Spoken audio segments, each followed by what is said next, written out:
Please take your seat if there is one available.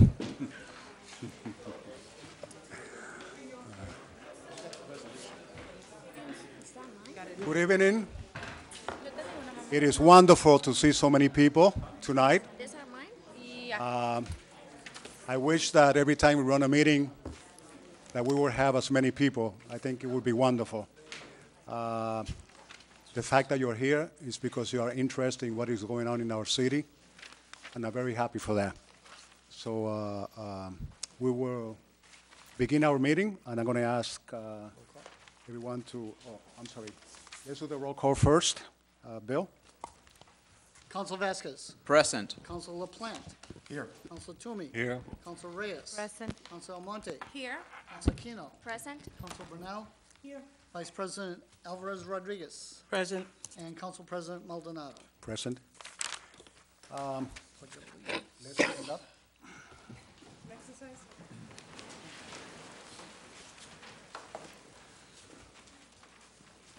We're going to have a moment of silence.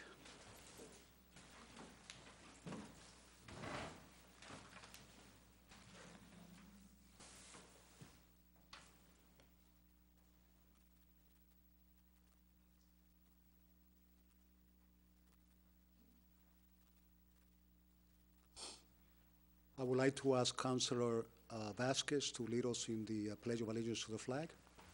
I pledge allegiance to the flag of the United States of America and to the republic for which it stands, one nation, under God, indivisible, with liberty and justice for all. May be seated. Minutes. The first order of business is to approve the minutes. Are there any questions or any changes or any comments in regard to the minutes? If there is none, I would like to entertain a motion to approve the minutes. Motion to approve. Second. Second. Motion has been made and properly second. All in favor say aye. Aye. Opposed say nay. The ayes have it.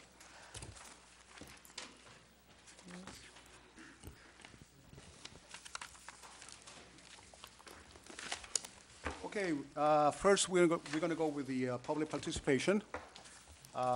Please limit your remarks to the time allotted and direct your remarks to the full city council rather than individual city councilors.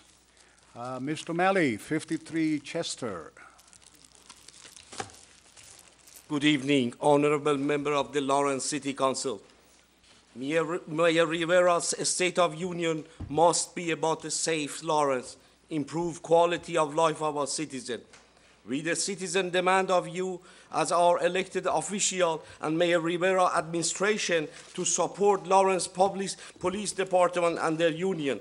Recent multiple armed robberies are most compelling reason that our citizens demand of this council to support Lawrence Police Department and their union. Our citizens witnessing the tremendous work done by DPW workers. We demand of this council and Mayor Rivera support of our hard-working DPW in their upcoming union contract. Mayor Rivera campaign of promise of the best education for our children is only possible by support of our teachers and their union that are 3 years without contract. We, the citizens, are proud to support the teachers' union that produced superstar teachers such as Mr. Mendez from Lawrence High School, wonderful community leader, creator of the Mendez Math Club. Superintendent Raleigh has been instrumental to move our public school forward. We need more support for our intercity talent and the teachers. Fire after fire, our firefighters have proven to be the best that we citizens demand that Mayor Rivera promise to support of the firefighter. In the next 2 years of your services, we demand of you keep Mayor Rivera faithful to his campaign promises of safe city and prosperous city. Thank you. Thank you. Dick Russell, 34 Cross Street. Good evening, councilors. The name is Dick Russell. I reside 34 Cross Street in Lawrence. I have no real issues to beat on Mayor Rivera about yet. I do have some serious suggestions that should be looked into. First, Tim Atwood, Tom Sapienza, Tom Duggan, give them what they're looking for. Save several long, expensive lawsuits. One lawsuit is well beyond, has been going on for a long time, and it's well past becoming expensive. $33,000 worth of expensive. For a public records request, it's only worth $65, and that was of last May.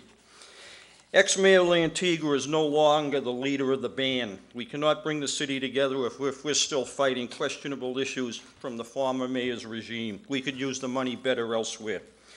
Next, the next issue, the fiasco that happened last Thursday evening at the Zoning Board of Appeals. My first question is, when does a land use planner have the right to rule over a suggestion by Mr. Consoli, who I understand is an attorney, to send an item up to the city attorney for review before making a ruling on it? This is in reference to the cease and desist order involving AJ's Small Engine Repair Shop. The second question is, why weren't the two city employees whose fingerprints were all over the problem not present at the zoning board appeal meetings to answer questions? Next issue.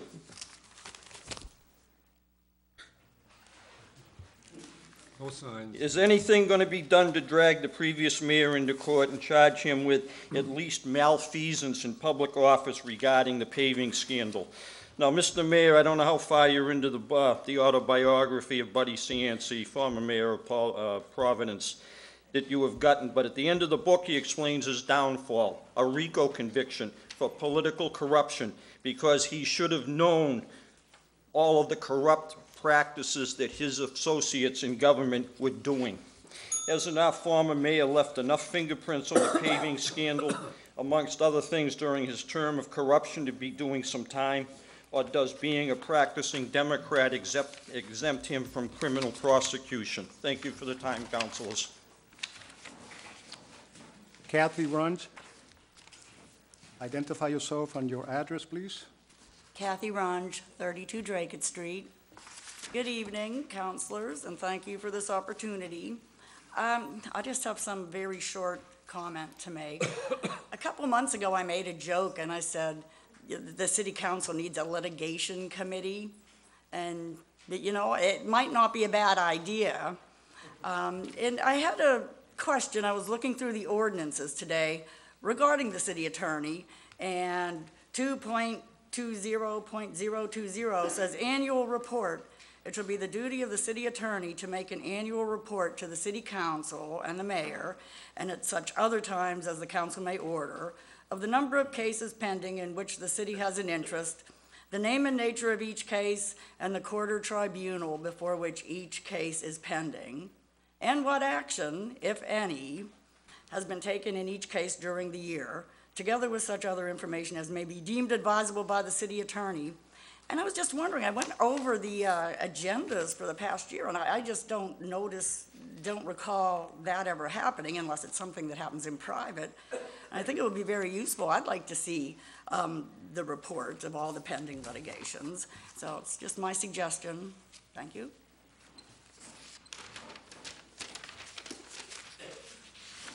Ismael Rondon. Please state your name and address, please. Ismael Rondon, 6 Harlan Street. Good evening, Councilor. Councilor Admonte is going translator. Sobre el proceso, It's about the process nuevo sistema de lectura de medidores de agua of the new meter reading systems that we have for the water. vengo a reiterar mi denuncia. I come to give my gripe. Primero, First of all, es innecesario, it is unnecessary. es como pedir que una persona sana It is like asking for someone who has no type of addiction compre medicamentos. buy medication. Solo es un buen negocio It's only a good business para el que vende los medicamentos. for the person who is selling the medication. Segundo, Secondly, han dicho que es obligatorio. they have said that it is obligatory. pero no han presentado la ley, but they have not presented the law or rule regla u ordenanza or ordinance que lo mande. that mandates this. Si una legislación no lo avala, If a legislation has not said that we need to, entonces no es obligatorio, so then it is not an es ilegal. obligation. It is illegal. Tercero, Thirdly, podría violar nuestro derecho a la privacidad. it could violate our Privacy Act. La ciudad The city, o el departamento de agua específicamente or the water department specifically, necesita saber needs to know qué cantidad de agua consumimos, how much water we consume, no cuándo la utilizamos o Not- en qué la utilizamos, not when we use the water or what we use the water for, mucho menos cuándo estamos en nuestra casa y cuándo no. much less when we are or when we are not home. Observación, Observation. me estoy refiriendo I am referring to al nuevo sistema de lectura de medidores, the new water meter reader system that we have, cuya herramienta principal whose purpose, mayor purpose is es el MTU que se coloca en la parte de afuera de las casas, the MTU that is outside of the homes, no al medidor. El Not- medidor está bien. not to the meter. The meter is fine. Ya se le Thank you very much. culminó su tiempo. Thank you. Gracias. The next person in line is Joe D'Amico. Please identify yourself and the address. Joe D'Amico, 11 Lorenzo Road. I'm glad I'm after him. The water meters, for some people that don't understand what's gonna happen. If you own an old house, there's probably lead in your pipes. They will not change the meter. You have to have it, the lead removed. To cost for 45 feet from the entrance of a house to the street is $1,700. The good news is you probably can negotiate with the water department of how you want to pay that money instead of going to a different contractor. Again, I'm not blaming the city for the issue because it happened after the fact. Probably nobody knew what was going to transpire to old tenants, old houses, old people. Keep bringing it up every year. New housing comes in, low housing, they come in, they get free tax incentives. The old landlords that have been in the city, that supported the city for 60 years or more, are now getting extra tax bills. Now they're gonna get hit with a water bill.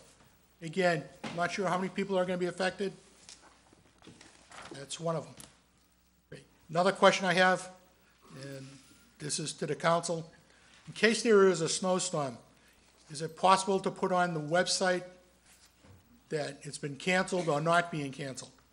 Last week, 2 weeks ago, there was snow on the ground, a lot of places got canceled, still was a meeting.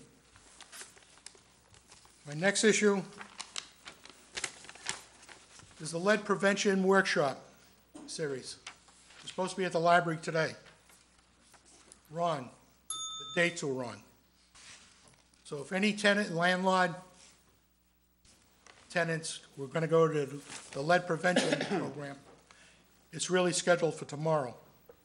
Due to the storm, don't know if they're gonna change it. If they're not gonna change, if they're gonna change the dates, tell them to put the right date on the website, whether it's gonna be on the city council website or the mayor's council's, the mayor's, right. That's all I have to say.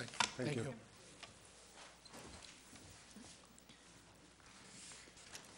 We have several documents for public hearings, and we are going ahead and begin with document Council 211. President? I'm sorry. If it's permissible, I'd like to take document number 3414 out of order, please. Second. There's a motion to take document 3414 out of order, and it has been properly second. All in favor, say aye. Aye. Mr. LaPlante? Could the cheerleading squad please come to the front of the 34, auditorium, please? I thought you said 33, 14. I was like, why are we taking the state of the city out of order? I understand. That's a good idea. I'm sorry. For the water thing? I thought you were saying 33, 14 out of order? Saying 34, 14. No, 34. Are they outside? Is that it? I misunderstood. They need to go home, go to Yeah. bed. I thought he was taking this one. I was like, why don't you just let, that's really up to the chairperson. It wouldn't be that early, like. Wait. Yeah. No, no, he should Just wait. to Yeah, hear. yeah, yeah. But no, I misunderstood. Right across from you. Oh, look how cute. See everything, do we? Do we get to keep them after?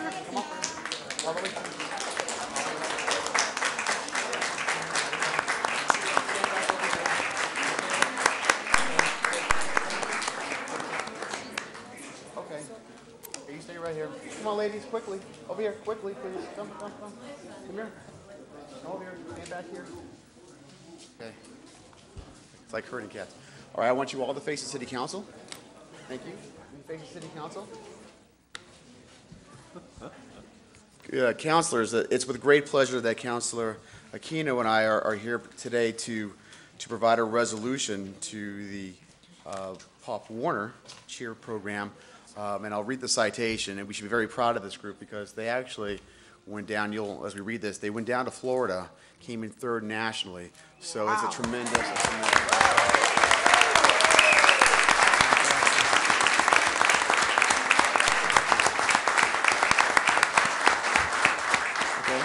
So I'm going to read the citation. You can look at me now because I'm reading this. Be it resolved that we, the members of the Lawrence City Council of Lawrence, Massachusetts, by and through this resolution, hereby recognize the Lawrence Pop Warner Football and Cheer Program for their achievement and success and state as follows.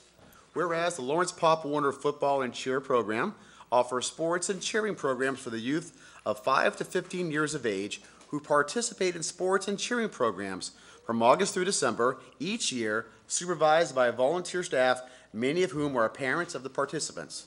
Whereas this past season, a team of 13 girls between the ages of 11 to 14, under the supervision of Coach Lita Feliciano, thank you, completed the Merrimack Valley competition, winning first place in the Eastern Mass competition, second place in the Lowell competition, first place at the regionals in Springfield, and third place in the nationals in Orlando, Florida. Woo! Yeah.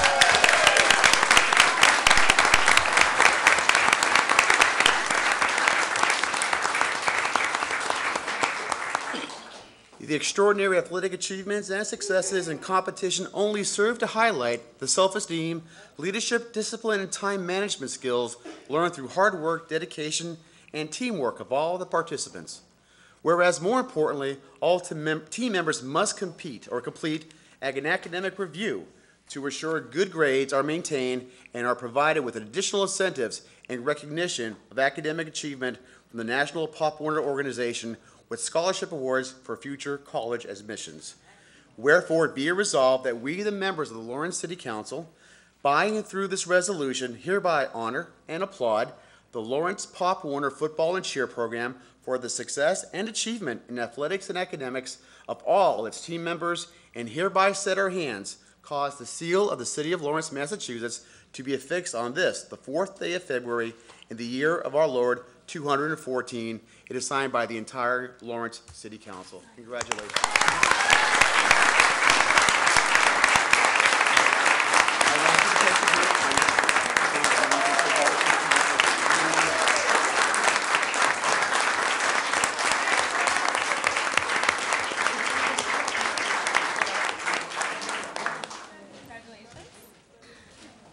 I deny. Long way to go. Still got high school. Hello. Hi, congratulations. Hello. Hi. Congratulations. Thank you. How would you stand up? Thank you. Thanks, sweetie pie. Congratulations. All right, good job. Congratulations. I'm counselor. Great job. Good job. Congratulations. I'm a city councilor now. Oh, yeah. Good job, thank you. You have your moment? Thank you. Congratulations. Wonderful job. Thank you. That's awesome. That is great. Great job. Congratulations, Amanda. Me tiene que ser un beso. Yeah. Oh, very nice.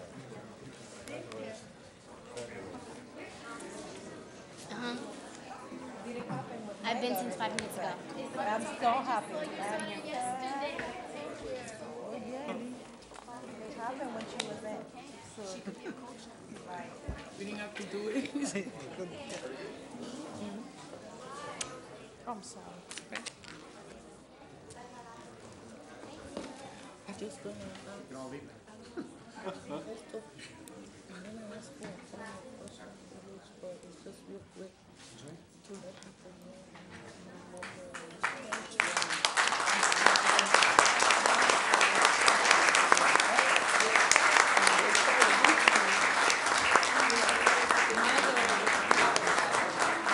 That was 2 years since you're paddling now, but that didn't happen when she was in. Okay, let's move on. Document. Little point of personal privilege, Yes, Mr. President. yes, Yes, Mr. President, through you, I just want to announce to our audience here and our audience at home that my address and phone number was incorrect on the website. So if you try to reach me, it's not that I was ignoring you, that was not my phone number. Okay? And again, it's not 121, it's 21 Hoffman in Prospect Hill. So just wanted to make sure people knew that I wasn't ignoring them. What's the phone number? Yeah. What's the phone number? Oh, the phone number, 978-681-0662. And you're all welcome to call anytime. I've had people call at 3 in the morning, so I guess I mean for you. Okay, let's move on.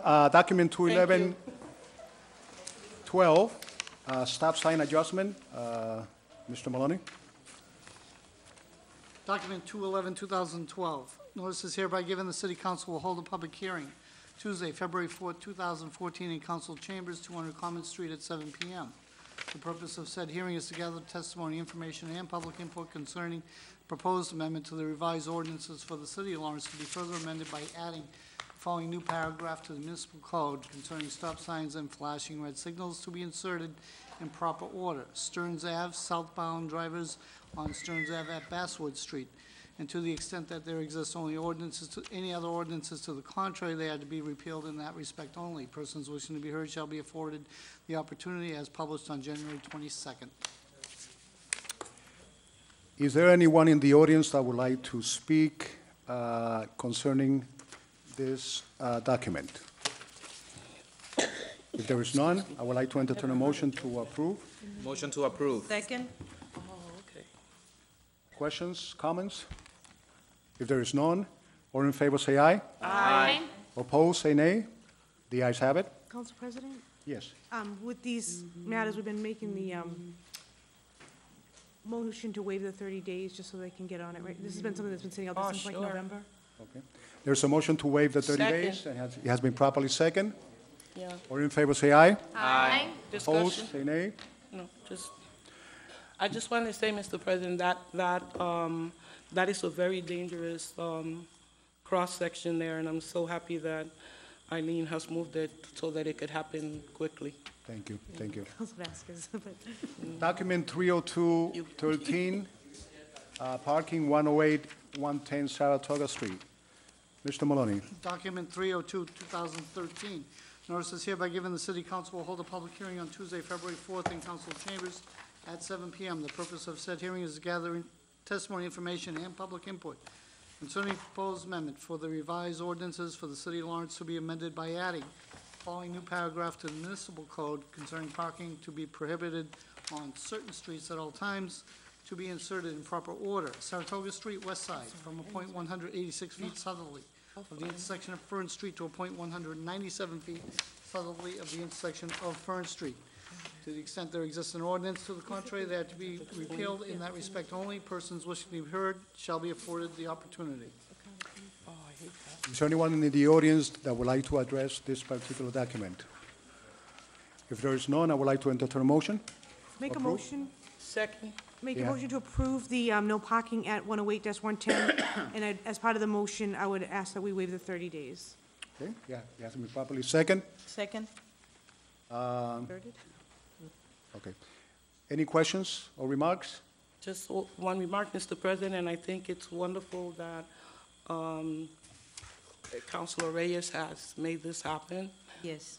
because that has been a problem. You know, every time you go up and you're inching up to a corner and you can't see, you know, which way people are going, because people are parked all the way to the end. Yeah. So it's great that you got this done. Thank you. Thank you for waiving the 30 days. Okay. All in favor, say aye. Aye. Opposed, say nay. The ayes have it.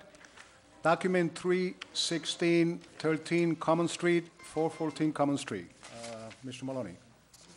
Document 316, 2013, notice is hereby given the City Council will hold a public hearing on Tuesday, February 4th at 200 Common Street in Lawrence, Mass. at 7 p.m. The purpose of said hearing is to gather testimony, information, and public input concerning a proposed amendment to the revised ordinances for the City of Lawrence to be amended by adding a new paragraph to the municipal code concerning a bus stop at Common Street, south side from a point 200 feet easterly of the intersection of Hampshire Street to a point 260 feet easterly of the intersection of Hampshire Street. Persons wishing to be heard shall be afforded the opportunity. Anyone in the audience that would like to address? Please state your name and address, please. Humayun Ali, 53 Chester Street. Is there both document in regard of parking in a common street contradict before you had a city ordinance as far as stating and making those parking meters in that street? In that area between the Franklin Street and Hampshire Street, our citizens parking their cars to get access mostly to the post office. And as you know, if they don't have enough money in those meters, they get immediately ticket. And now as it is, when the NACO has got the right side of the street, many of our citizens are limited in their parking. Also, imposing the 15 minutes free for parking for the NACO, it is contradicted or original city ordinance you have to making that machines there.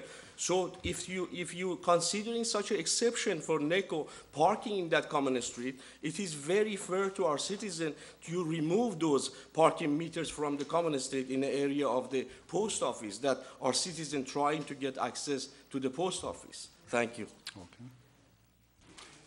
Anyone else? Is it in front of the? Please identify yourself. It's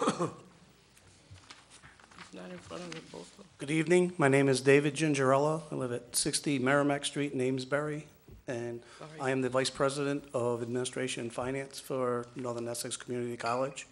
And just to be clear, this is for a bus stop in front of the new Allied Health Building that we have that would allow for transportation both from the Merrimack Valley and for our shuttles to be able to pick students up and drop them off as we transfer them between our two campuses. So I'm available to answer any questions anyone may have. Thank you. Okay, thank you. Mrs. Bernard? This didn't come up through the subcommittee, so I do have some, I know it's the public hearing portion, but I do have additional information that I'm sure would help councils, especially in light of some of the statements that were made that are not accurate. Sure, why don't you go ahead? Document number 316-13 does not deal with anything near the post office. 31613 deals with 414 Common Street, which is the old in-town mall. It's the new Allied Health Building. The building's been under construction for more than 4 years, so while we do have a 5-year contract in place with standard parking, that block has always been under construction the entire length of the contract with standard parking, so it's not impacted by that contract. There's never been any parking on that block at all in the last 4 years because of the construction at Northern Essex. We did specifically go through the contract in preparation for this, so I know this to be accurate. It's a bus stop. It's a 60-foot bus stop, 60 feet long at that location. And I want to make sure everyone here knows that it is recommended by the mayor's office and that it was recommended by the police department. The second document, 317 Common Street, is a separate document. I'd like to address that separately when we get to it. It kind of touches upon what Mr. Mali was speaking about, but that's not to be confused with this document, which is 3 spots at the in-town mall for a bus stop where we have not had parking for the last 4 years and is not impacted by a standard parking contract. So that's the first item that we're talking about. I just want to make sure people realize we're talking about two different items. Question. Go ahead. Through you, Mr. President, can I ask the question of the gentleman? I'm sorry, what did he say his name is? David Gingerella. Gingerella. My name's David Gingerella. Oh, Gingerella? Gingerella. Gingerella. Cinderella with a G. That's good. I just have a quick question. I know that we gave you ownership of the alleyway. Is there no room for your bus in there, or No, that wouldn't be, there's not enough room for us to use it. to use For that? either shuttles site? or the buses, those would not have enough room for us to do that. Okay. So I gather you're using it for some recreational, The shuttle bus between the two colleges. right? So the We- students Yeah, can so get they from- could go to April and come back. Right, we transport approximately 20,000 seats between the two campuses Right. each I know semester. my son at one point was taking classes on both campuses, and he would use the shuttle bus. So I'm familiar with the service that's provided. I was just looking to see if there were any other alternatives, because I know that parking is an issue for everybody in the city. Thank you very much. You're welcome. I'll be happy to support it as well. I appreciate it, thank you. Okay, thank you. Mrs. Bernard? Yeah. Is it reasonable to assume that once any obstructions are removed from that side of the street, that the meters will be applied? Yeah, it will be, once that block is up and running again, I'm going to presume that there will be meters there. Okay. But this is one 60-foot long, bus stop length Right. that wouldn't apply to. Okay, thank you. Okay, if there's no other questions, motion to approve? So moved. Second. Motion has been made and properly second. All in favor, say aye. Aye. Opposed, say nay. The ayes have it. Document 31713, 420 Common Street, Northern Essex Community College. Mr. Maloney. Document 317, 2013. Notice is hereby given, the City Council will hold a public hearing on Tuesday, February 4th, 2014, in council chambers at 7 p.m. The purpose of said hearing is to gather information, testimony, and public input concerning the proposed amendment to the revised ordinances for the City of Lawrence to be amended by adding following new paragraph to the municipal code concerning 15-minute parking to be inserted in proper alphabetical order. Common Street, south side from a point 20 feet westerly of the intersection of Hampshire Street to a point 40 feet westerly of the intersection of Hampshire Street, and Common Street, south side from a point 60 feet westerly of the intersection of Hampshire Street to a point 80 feet westerly of the intersection of Hampshire Street. To the extent that there exists any other ordinances to the contrary, they are hereby repealed. In that respect only, persons wishing to be heard shall be afforded the opportunity. Anyone in the audience would like to speak in regard to this document? Councilors? President, may I? Yes. Because I'm going to be making a motion to table the item, so I want to speak now so that there's no discussion on a motion to table. But this item does violate our standard parking contract. It would impede, as Mr. Mully pointed out, they would create two 15-minute spots, which for all intents and purposes would become free, only because it'd be so hard to monitor. It wouldn't truly be free, but those two 15-minute spots would violate the contract. And I've spoken with the people at Northern Essex, and they understand that, and I think we can come up with some other alternatives that might be able to satisfy them that don't require an ordinance. So at this time, I'm just going to make a motion, once the public hearing's closed, to table document 317-13. Okay. Motion to table? Second. Public hearing is still open. I'm sorry? The public hearing is still open? Yes. Is there anybody else in the audience or any comments from the city councilors? Okay. There is a motion on the floor to table this document, and it has been properly seconded. All in favor, say aye. Aye. Opposed, say nay. The ayes have it. Okay, item 3314. What we've been waiting for, the State of the City address by our new mayor, Dan Rivera.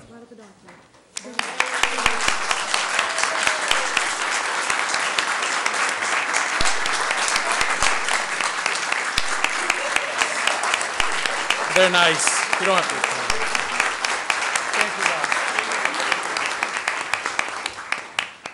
Thank you, Bob. Thank you. I appreciate the time, councilors. Just wanted to say good evening to councilors, elected officials, and fellow Laurentians. I hope to provide you tonight a State of the Union that is much like my time in office, short but full of action. I come to you on my 32nd day as mayor. In this short time, my team and I have found some very important things to be true.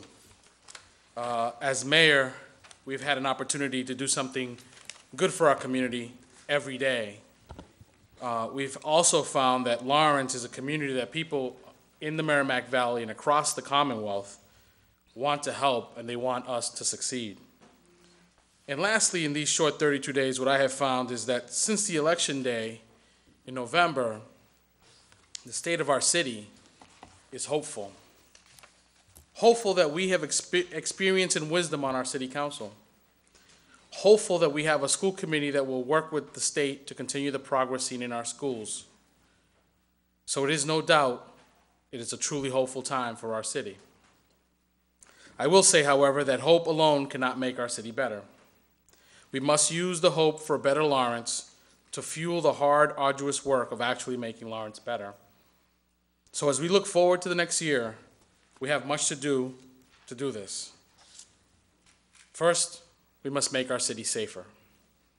We will work to add more police officers to our department, and we will work to make it the most disciplined, effective crime-fighting department in the state. We have already brought back CompStat to make sure that we are policing smarter, but we also have responded quickly to spikes in crime in ways that both protect the community and also let criminals know that lawlessness in Lawrence will not be tolerated. A big part of what we have to do this year to make our city safer is to embark on an inclusive, thorough search that will help us hire both a chief of police and a fire chief. In this coming year, we will also work to reorganize key departments and to work to make our government more efficient and responsive to our fellow residents' needs. So to that end, I will send down to you before the budget a proposal for the reorganization of our community development, economic development, planning, and inspectional services department. This alignment of our development functions with the enforcement and planning functions of the inspectional services will make sure that we will have the most effective effort to bring jobs and industry to our city. We will also continue to send to the City Council competent, dedicated members of our community for consideration to our boards and commissions. And thank you so far for supporting the candidates that we've sent down to the subcommittee. I hope that you will continue that support this evening with positive recommendations to the ones that have been coming up. We will make sure that once they are seated in these commissions and boards, that we will provide them information and training so they can do the best job possible. As suggested by the fine work of our transition committee, we will begin the work to increase the profile and the conditions of our city library. I believe that a community with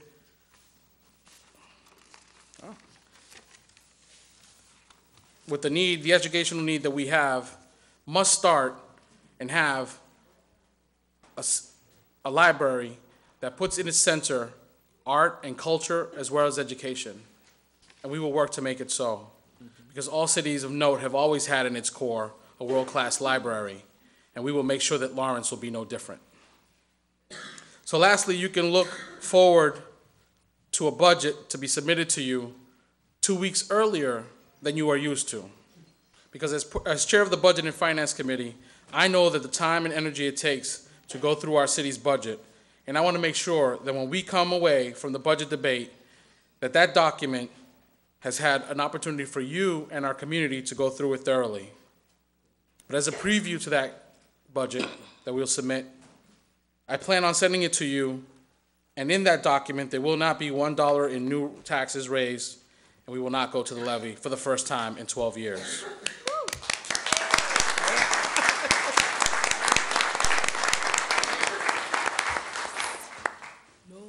It may seem that that's politically advantageous at this moment, but I believe that a community with one of the lowest per capita incomes and that has been taxed to the levy for so many years deserves a break. That's right. But be clear, this will not be easy. We will have to have some pain. But we are committed to it because it's the right thing to do.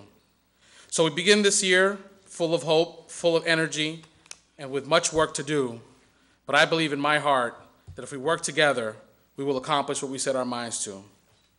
In my short time as mayor, I have had the pleasure to represent our city in many venues, including this year's President's State of the Union address in Washington, thanks to Congresswoman Nikki Tsongas.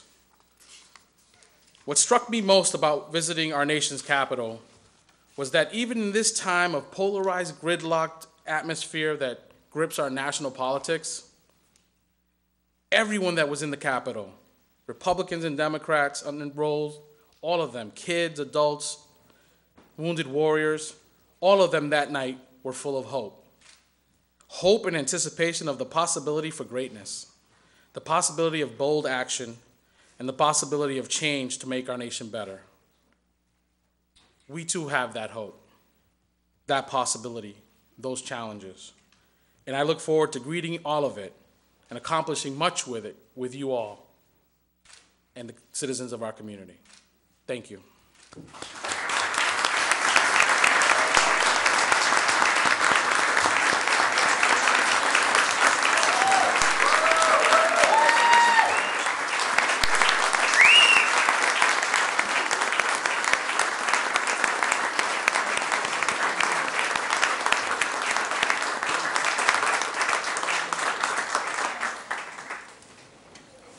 Thank you, Mr. Mayor.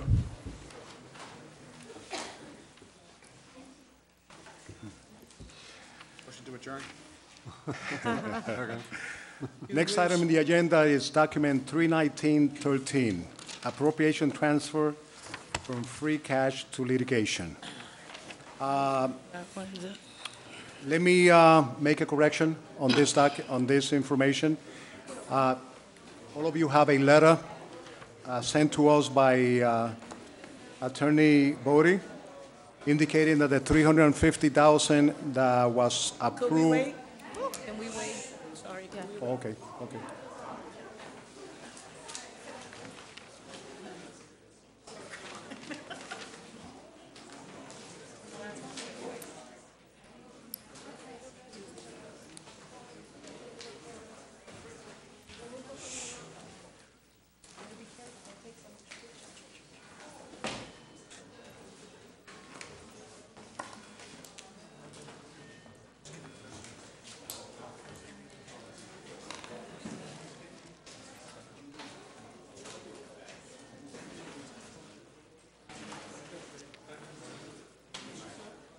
Okay, let's move forward. Again, I was mentioning that the amount of $350,000 that was approved by the subcommittee, the Budget and Finance Committee, you have a letter sent by Attorney Bodie asking to reduce that amount to $200,000. So I would like to ask the chairman of the Budget and Finance Committee, Mr. Vasquez. Thank you, Mr. President. This item was before the Budget and Finance Subcommittee. And as you mentioned, we had sent it up to the full council for approval of $350,000, but we received a letter from Attorney Bodie asking us to reduce it to $200,000. But before I make the motion to approve, I would like to ask members of the council to accept it as a committee report due to a mistake within the agenda, or not the agenda, the report that was sent.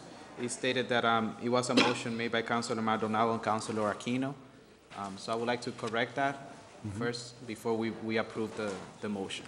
Okay, there is a motion to accept it as a committee report. Second? It has been properly second. All in favor, say aye. Aye. Oppose? The ayes have it. I'd like to make a motion to accept the appropriation transfer from free cash to litigations on the amount of $200,000. Second? Motion has been made and properly second. Any questions, comments? Discussion? Yes. Just like to ask, through you, Council President, the Chair of Budget and Finance, if he can tell me the purpose of this. Was the City Attorney's Office not properly budgeted for? I wouldn't say that it wasn't necessarily properly budgeted. The city attorney was before us in the last subcommittee meeting, and there was some litigations in which he will need additional funds to be able to cover. He explained in detail specifically which litigations he was referring to at the moment. And I know that Mr. Ianello from the budget and Director Ianello is here, and he could provide us with additional information if needed. Yes, I'd like to be able to hear more about how off we were with these numbers. What the, as explained by Attorney Body in the subcommittee, there was a couple of settlements that had to be paid, cases that he settled. So he used some of the litigation money to pay some settlements. When he prepared this request back in November, he was anticipating legal bills in the same amount of, for litigation, legal bills for the same amount as the trend from July through November. Because we had settled so many cases, and again, because he used some of his litigation money to settle a few cases, the remaining 7 months of the year, the bills came in a lot less than was anticipated. So that's why he reduced his litigation request from 350 down to 200,000. Right. I would really like, I heard someone during the 2-minute The public participation. public yes. participation venue that we have, speak about having that report. And I know this is not for you. And you told me your name is? Excuse me. He could, right? We've had that report, though. No, in terms of the, Attorney's report. if you want to, but probably you should make a motion to ask Attorney Bodie to give us a report, a status report Right. on all cases that are pending and the status. Yeah, all cases they're pending, but I'm also interested in the settlements that we have made. And if that information is available, and if anybody on the council has it, that would be good. But if not, I would like that information. I think we can ask Attorney Body for that, and I'm sure he could prepare something for the council without disclosing anything inappropriate. So you as the Budget and Finance Director don't have? I don't have his caseload. I don't know what he's working on. You don't get details about these settlements? Not only when they're paid. I don't have all the details. So you don't know what? I'm not familiar with what all, you're paying out? Yeah, I'm not familiar with what cases he's working on.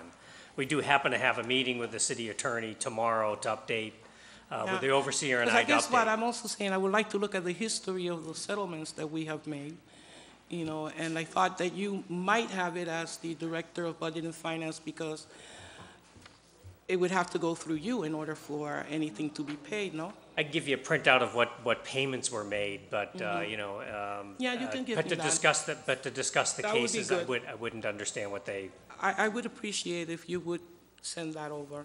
And when this, I guess, May I, ordinance is, when this motion is done, then I'll make a motion to have okay, the city attorney send Sure. that information. Okay. The more detailed information over. okay. Yes, Mark. Thank you, Council President. So to piggyback on that earlier comment, the city attorney has in the past 3 years provided for the council a list of a report of all the different activities, contracts, litigation, et cetera, that he's been involved with, or his office has been involved with. So perhaps particular that it is February now, and we typically receive these things in years past in January, it might be helpful. So in your meeting, through you, Mr. President, in your meeting tomorrow, Mr. Anella, with Mr. Body, if you could just gently remind him that the typical report that he's provided to the council in the past, that we would like to get a copy of that again this year. Thank you. Okay, thank you. Mr. Kendricks? Do you already made that as a motion to accept that, and it was properly second? Yes. Okay. And let's take a vote. All in favor, say aye. Aye. Opposed, say nay. The ayes have it. Okay, document 32013, Mr. Kendricks. Thank you, Mr. President. This document was also before the Budget and Finance Subcommittee meeting to do an appropriation transfer from free cash to judgments on the amount of $150,000. The city attorney was before us, and he explained, and I would like to first make a motion as a committee report. We just did that.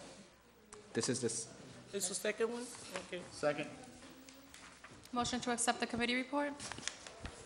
The motion has already been made and properly second. Second. Okay, any comments? Any remarks? If there's none, all in favor say aye. Aye. Opposed say nay. The ayes have it. Motion to approve the transfer from free cash to judgments on the amount of $150,000. Second. Any comments? Let's take a vote. All in favor say aye. Aye. Opposed say nay. The ayes have it. You want to make the motion? Yes, I would like to make the motion to send a memo requesting from the city attorney the, I guess I could modify it to mean the report, but I don't have the benefit of having the reports that you guys got. So if you have, do you still have it? More like an update? You're looking for an Yeah. update? Because they said that they already have reports from, you know, so your council, your body was more, I guess, it was more pleasant that you had that direct relationship, but we always had to fight before. So in the last 4 years that you were here, you got that, but we didn't, so that's why I'm asking for it, so. Okay, so it would be like an update? Right. Okay. I want an update, and I guess Councilor Brunel has said that she will help me get the information that was released to the council before. There's a motion on the floor to request from the attorney an update on the status of all pending cases, litigations. We need a second. Second. It has been properly second. Any discussions? Yes. And that's comprehensive. Just as a reminder to my colleagues, this is a comprehensive report that describes all of the activities from the city attorney's office. It's a very good read. It's very thorough. It provides for us great ability to see the breadth and the width of the kinds of work that office has been involved with. It names the different contracts, the people that are involved in the contracts, and it's a good read because it provides for us information that we don't normally get because, as you know, Council President, those contracts are done exclusively in the mayor's office, and this is our first opportunity to actually see what kind of contracts we're engaged in. And I think it would be particularly enlightening, keeping in mind what the contracts were recently with the whole paving situation. So we will probably see that information listed and other nuggets as well. Right. Thank you. Right, that's very important. Thank you. Any other comments? If there is none, let's take a vote on the motion. All in favor say aye. Aye. Opposed say nay. The ayes have it. Document 29413, Mr. McCabe. Is he here? Okay. Okay. Is there an agenda? Okay. This matter was discussed by the, I believe, by the Budget and Finance Committee.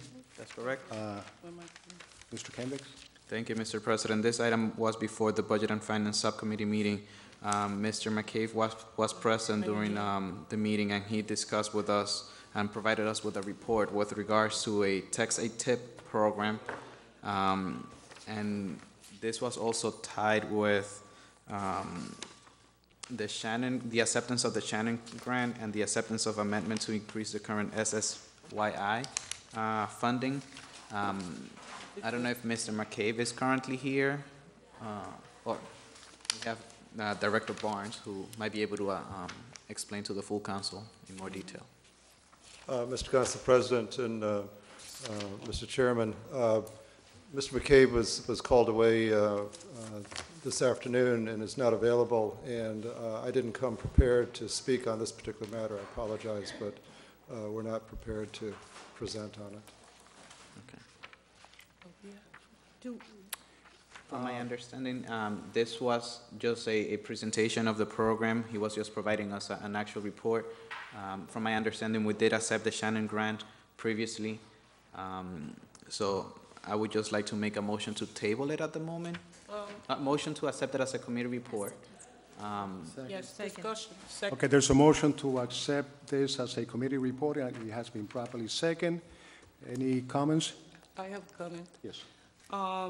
The last time we were here, he did provide some detailed information in the last council meeting. I mean, I feel prepared enough to be able to take a vote tonight. I don't know if we have to table it. I mean, I know that you had your subcommittee, and it was more detailed then, but I wouldn't expect that he would do the equivalent at this level. For this part? I'll yield the floor to Councilor Bernal. Hold on. Go. I think we're going to say the same thing, so you go, Council. From this particular document, Mr. McCabe is not necessarily looking for us to take further action, but rather provide us with a report of the program as to how it has been going since he initiated, and also to encourage community residents to start using the Text a Tip program, which is a program that will allow anyone to provide information to the police department, and it will be anonymous. No one will know, and it is through a texting program in which they will literally send a text message. They could send photograph, or they could do it through the police department website to be able to report any crime. Okay, so the advantage, Mr. President? Yes, go ahead. So the advantage would be that more people at home will be exposed to the information, and it would encourage them to use it?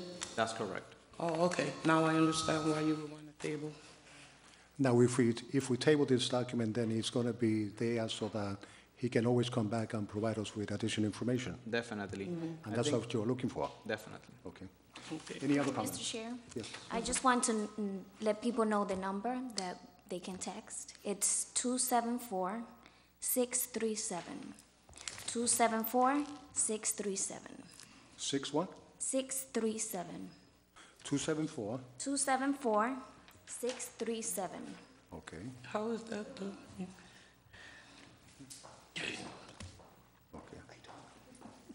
The number is in form of an SMS texting, which is not an actual phone number, but rather a code to be able to send text messages. Oh, okay. To third parties.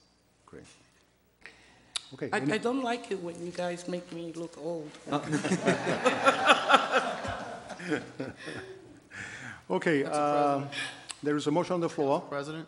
Yes. Since we're talking about public safety, I think one more number that we should throw out there, as a reminder, the robbery situation is still, people are still concerned about that. And so I know there's been some progress made on it, but there is a robbery tip hotline. And it's always good to get that information out, Council President. So let me, with your permission, yes, go let ahead. me provide that phone number to all of us, which is 978-794-5900. That's the regular police department number, but the extension here is 643. And that's part of their robbery reduction initiative that the mayor's office has initiated. So again, if any of our citizens have any information with respect to the robberies they've seen, an individual who are getting involved in robberies in the city, and provide some information or past crimes that deal with this, that's the number to reach, 794-5900, extension 643, and let the police department at that point know that information so we can apprehend those who have provided a tremendous scare to many in our community. Thank you. Thank you, Mr. Plant, for the information. Okay, if there is no more comments, I would like to take a vote on the motion to table this matter. All in favor, say aye. Aye. Motion to accept it as a committee report. I thought that we had done that already. Okay. Let me go back then. There is a motion on the floor to accept The committee report, and it has been properly second. All in favor, say aye. Aye. Oppose? The ayes have it. Motion to table document 29413. So moved. There's a motion, and it has been properly second. All in favor, say aye. Aye. Oppose, say nay. The ayes have it. Document 414, first quarter budget report. Mr. Kendricks. Thank you, Mr. President. I would like to take the following documents as a block, if possible. That's how we did it at the subcommittee level because they all three relate to one another, and that way we could have one single discussion. Document 414, document 1314, and document 2414. I'd like to make a motion to take it as a block. Second. Motion has been made and properly second to take these documents as a block. All in favor, say aye. Aye. Oppose? The ayes have it. Go ahead, Mr. Kendricks. Thank you, Mr. President. I would like to make a motion to accept this document as a committee report. So moved. Second. Motion to accept these documents as a committee report. It has been properly second. Any comments, any questions, Discussion. remarks? We have Mr. Anello here today, and I think that it will be a good idea for him to just give us an overview of the quarterly reports that he presented to us. Thank you, Councilor. In the packets we sent down to the City Council, I sent a number of reports, and I think this says, initially this was a first quarter report, but by the time it hit the council agenda, I was able to print a cumulative through the second quarter. So that before you tonight are the following reports, which are all from July 1 through December 31st. So the cumulative, it includes the first quarter, and it's the second quarter, and it's year to date. There are a number of reports. I'd just like to, you can ask as many questions as you like, but they're rolled up report, or somewhat rolled up reports for the general fund, or all the funds that have budgets passed. So the general fund, I have a report called Revenues Budget to Actual, and that report has the general revenues of the city with quite a bit of detail, denoting each account that has revenues in it. The second report is a general fund expenditures budget to actual report, and that is a report rolled up for each of the major departments of the city and broken out into the several line items that were approved by the City Council: personal services, purchase of service, professional service, supplies, other charges and expense, and a couple others that might be in there. But it's a very rolled up look at the departmental budgets. The next report in your packet is the Parking Garage Enterprise Fund, and that's a revenues budget to actual report for the parking garage and lots enterprise fund. And then following that is a Parking Garage Enterprise Fund expenditures budget to actual. And again, that's a rolled up version of the Parking Garage Lots Enterprise Fund, personal service, purchase of service, professional services, supplies, and so on.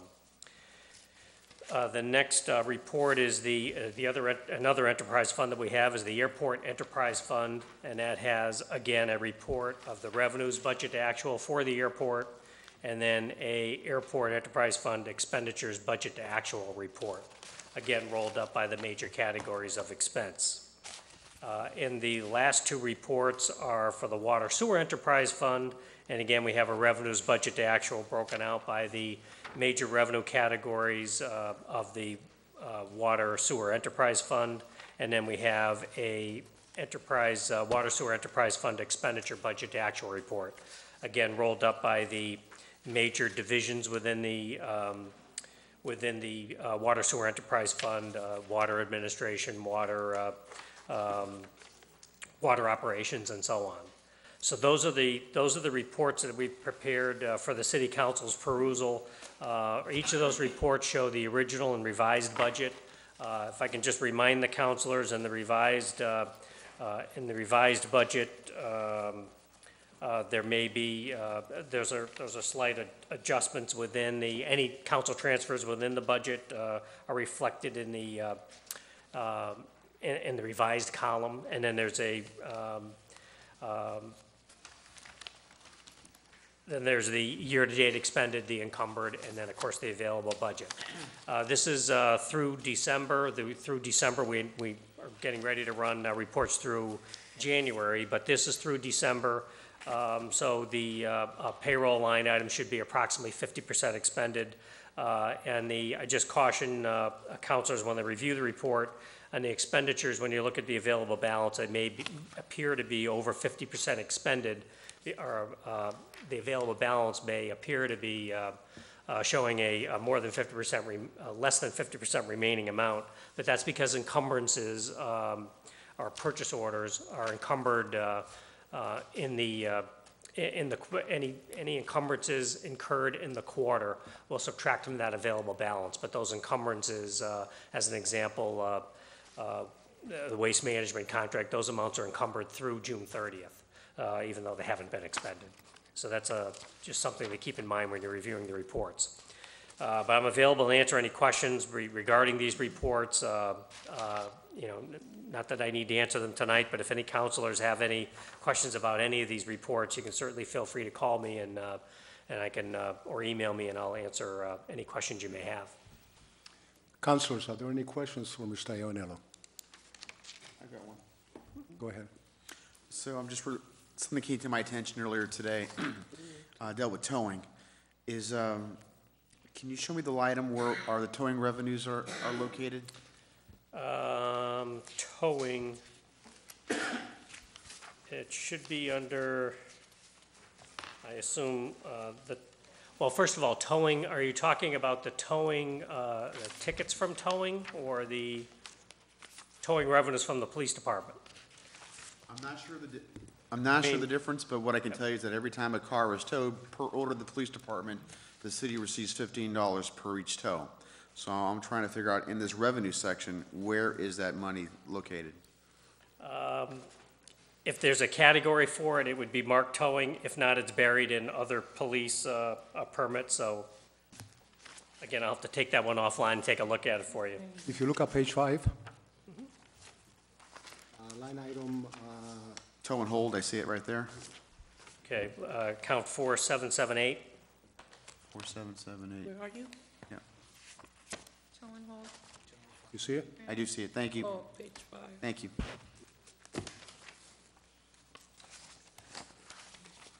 Just out of curiosity, well, I'm going to bring this up later. Just if you can bring this back to your office and provide some more information. I'm curious to see where does that towing figure fit as it relates to other municipalities. Oftentimes when someone gets their car towed in the city of Lawrence, after the tow, after the fuel surcharge, after the impoundment, after those three things, there's a $15 out of that goes toward the city. That's going to cost the individual person, depending on how long they keep their car at that towing place, $140, and it goes up per day. And so some people obviously are upset with the city when they get the car towed, and I understand why. They're paying $140. We as a city are getting $15 out of the $140. So I'm curious as to, I'd like to get back and see, does that make any sense as it compares to other municipalities? And then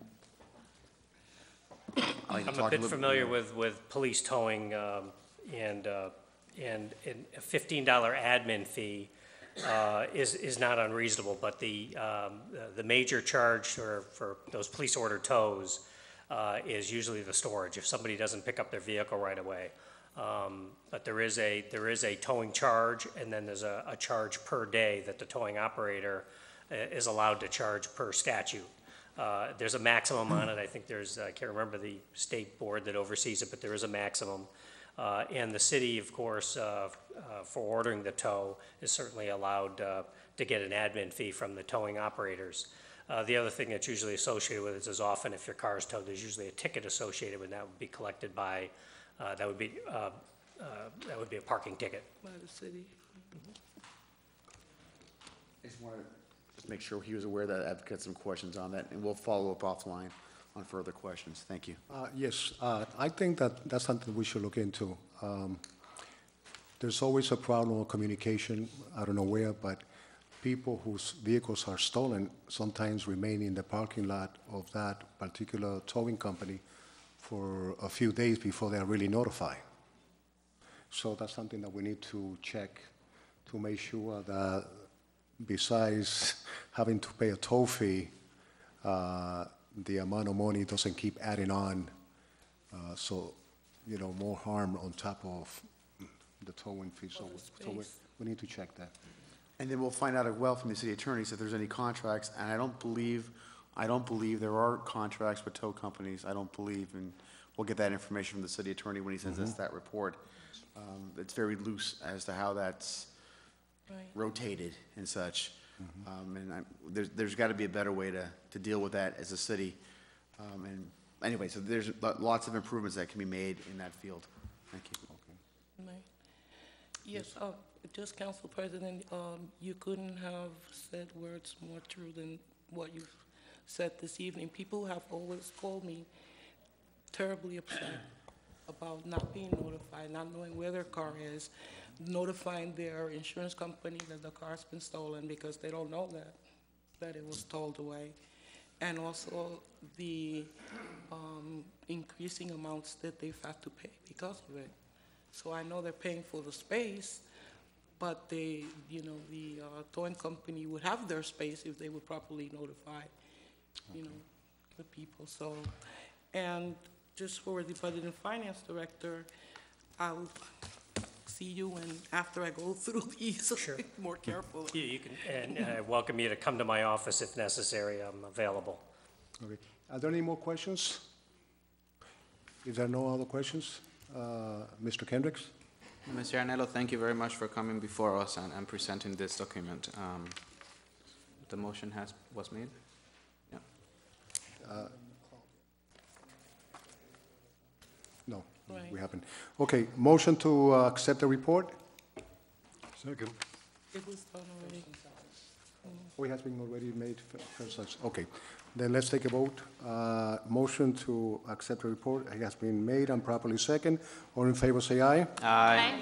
Oppose? The ayes have it.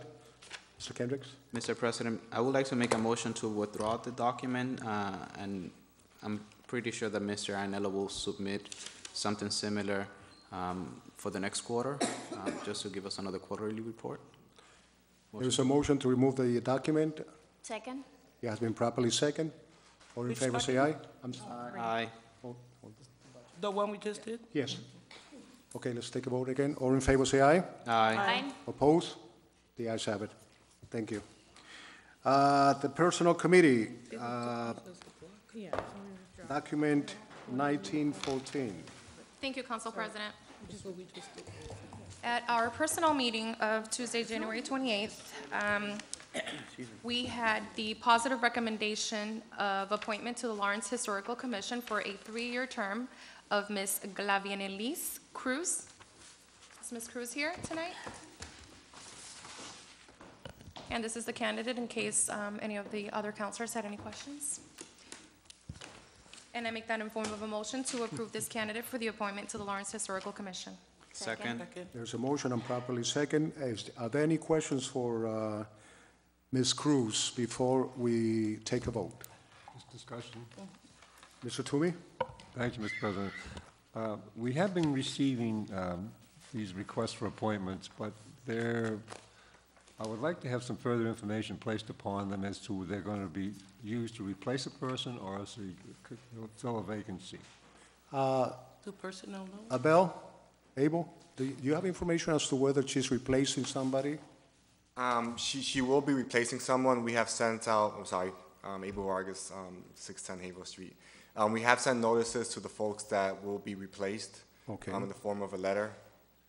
Those were sent earlier this week, so they should be receiving that. If they haven't received it today, they'll receive it tomorrow. I'm a little confused. Okay. Would you be able to send those down when the request comes down to the Personnel Committee? Is that possible? Going forward, or do you want? No, going forward. I can We do have that. several more coming up. I can do that. I'll send those down. Thank you. Thank you. On that, Mr. LaPlante. Yeah, Mr. Vargas, you may want to stick around. She has a, So one of the things that I think is helpful for us to know is which position is this individual's replacing, because there's staggered terms oftentimes, and we need to know at some level, and maybe the Personnel Committee asked that question, I wasn't there at the It's a meeting. 3-year term. This is so are they staggered, are they all the same, are they up at the same time? Go ahead. It's all for the same term of 3 years. So these terms are not staggered. They're not staggered. Correct. So the entire board is non-staggered, they have the same, everybody has So 3-year if terms. Everybody's up. Everyone's up.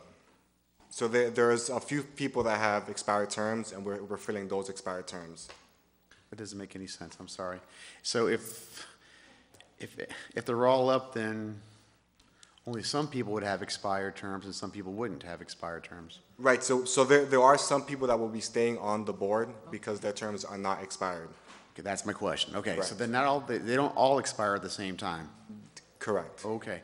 There are, on that committee, there are 2 people that have expired terms, and both of those people have been sent letters notifying them that they will be replaced. And Ms. Cruz here is going to be replacing an individual whose term has already expired? That is correct. And are we having 2 people that are on this board for this evening, Historical Commission, just one? For this round, there is 1 person. For the following round, there's an additional person. Okay, Actually, so- there's 2 other people, because there's 1 vacancy on the board as So I well. think it's important for the council to know is which place is Ms. Cruz replacing? I think that's what Person. Councilor Toomey was referencing. I mean, I could read the names of the 2 people that terms are expiring if need be. I'm not sure if that should be. Well, you're going to have somebody as effective in about a few minutes here. You're going to have an individual who's going to be serving and taking over somebody's place. That's correct. And we would need to know which place they're taking. So who's left on the board? So people that do not have expired terms that are going to continue to serve on that board are Jonas Stunza, Frank Giles, David Mean, and Kate Hernandez. And there's 1 vacancy on the board.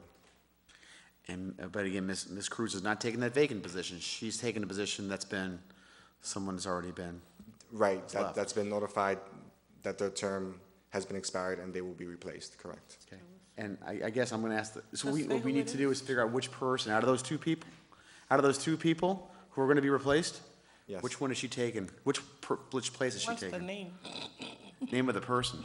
So there's 2 people that have expiring terms, and that's Celeste Scott and Sean Sweeney. Okay. And she's taking Miss Scott or Miss Sweeney's spot? It's Miss Scott's. Thank you, that's the question. Celeste. Thank you. Okay. I have another question. does the, I'm sorry. I'm sorry. You wanted to, yeah, I do. go ahead. Just so that the representative from the administration is aware, this is a question that we did ask for the prior administration, and they did give us that information. Okay, that's In the first round, when we first came on 4 years ago, the bulk of us, we didn't ask those questions the first time, and I went home one night to get a phone call, why did you replace me? right. I didn't not realize I had replaced someone, so it is important for us to know that. My only other question is, I know you said you sent the applicant a letter. Did the applicant express any kind of interest in not serving anymore? I mean, not the, excuse me, the applicant, the replacee, did they not reapply for their own post? They realized it was... We made a decision as an administration to appoint folks that we thought served the board well. And because these folks' terms were up, we decided that the people we wanted to be on there were better fit for the position. Okay, so they didn't, the prior members didn't say, I'm ready to resign?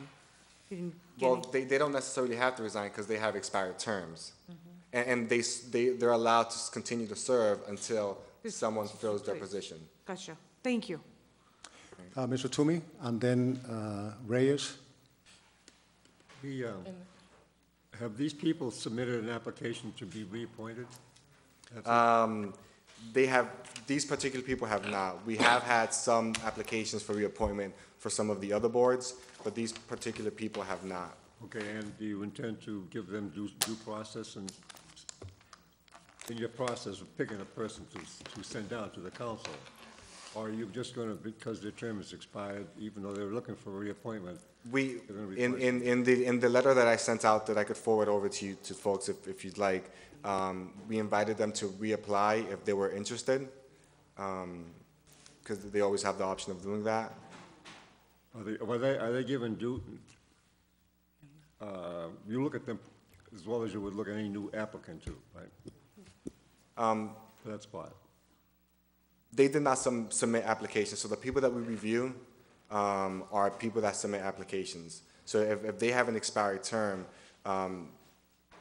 they'd have to do some due diligence and say, I'm interested to continue to serve, and put their application forth. If they did not do that, knowing that their term is expired, then that warrants an appointment. If they submit an application for reappointment, if they're given due process. Correct. If they submit an application for reappointment, we'll take the application and weigh them against our other applicants and make a decision.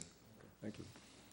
Councilor Reyes, then Councilor Alvarez, and then Councilor LaPlante. These are all questions for me, huh? Thank you, Mr. President. Actually, he answered my question, and he did, I was one of the members of Lawrence Redevelopment Authority, and before they go ahead and send any names, they call me and confirm that I didn't want to continue serving in that commission. But the question that I was going to ask, if they asked then before you go ahead and submit another name, if they want to reapply, and you say yes. Well, we sent out letters. I did not call every single person like I called you. Well, then. But we did send out notifications of the terms being expired and them having the right to reapply, so they choose to do so. Councilor Alvarez? Yes, through you, Council President, I actually want to hear the candidate speak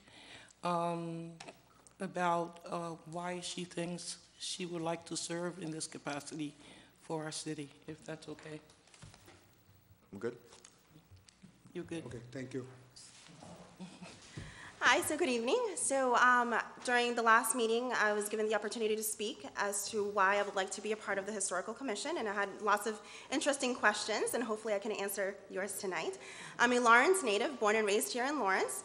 I graduated from Dartmouth College in 2008, and I have a bachelor's degree in psychological and brain sciences and also in Spanish literature. I then moved back to Lawrence. I was employed in the city. I worked for the Greater Lawrence Family Health Center for 3 years. And I currently am a second-year doctoral candidate in clinical psychology at the Massachusetts School of Professional Psychology. And a very good question that was asked of me last week, I believe by Mr. Toomey, was why am I interested in the Historical Commission particularly, given my interest? And I am interested in the human services field, clearly by my psychology major, and because that's what I'm pursuing currently. But I also, I think I also highlighted the fact that it's important to be a well-rounded individual. And I've never served the city in this capacity. I currently do volunteer in the Mayor's Health Task Force. I'm part of the Behavioral Health Working Group. I'm an active member there. So I do serve the city in that capacity, but why not more? Why not be the change? I do believe that you have to be the change that you actually want to see. I'm a very proactive person. I welcome challenges, and I think this would be a good fit for me. Wonderful. Good. Very nicely put. Yes. And those of us who are in the soft sciences know that history is a very important avenue towards understanding behavior, and so most definitely you're in the right place, and it makes perfect sense to me why someone who is a psychology and clinical psychology, and I'm glad. Are you bilingual? I am bilingual. Spanish is my first language.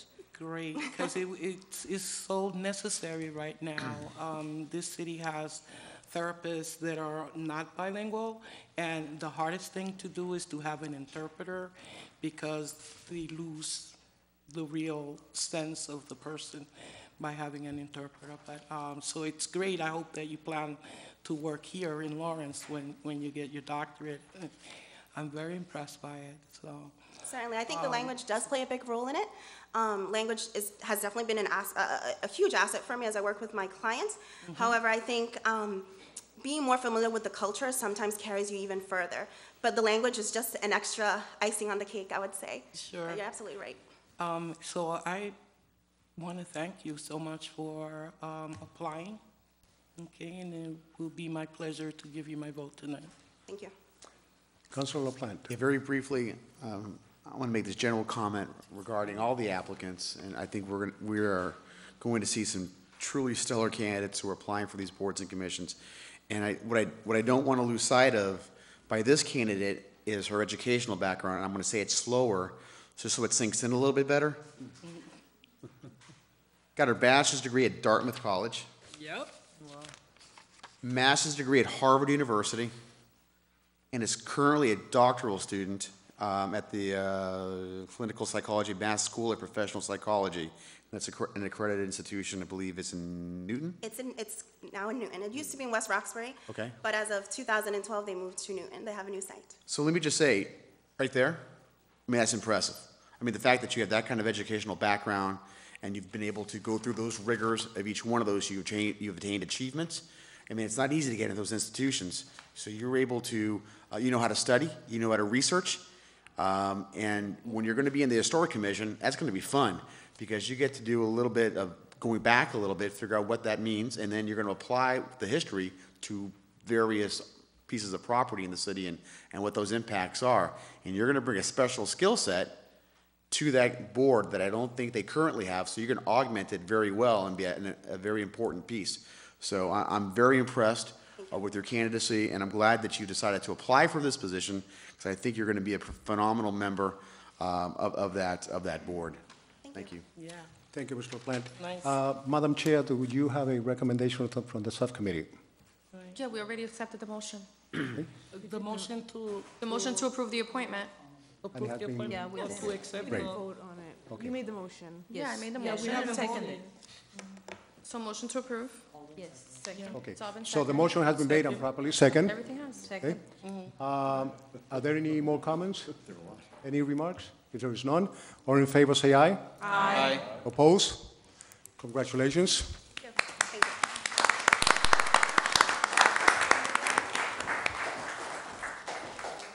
Document 2014, Madam Chair from the Personnel Committee. Thank you, Council President.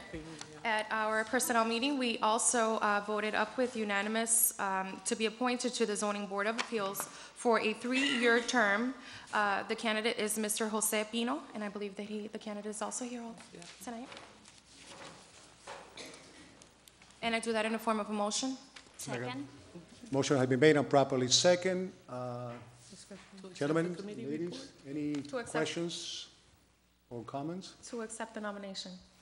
Oh, no, the committee report, okay. No committee reports. Mr. LaPlante. Very good. I'm going to ask welcome. Congratulations on getting to this point. I'm going to ask Mr. Vargas before I ask you a question to ask, I'm going to ask the same question I asked him before. The composition of the board and by name, whose place is he replacing? If there is a. The zoning board has 7 members. 5 of them are full voting members and 2 of them serve as associate members. Of the 7 members,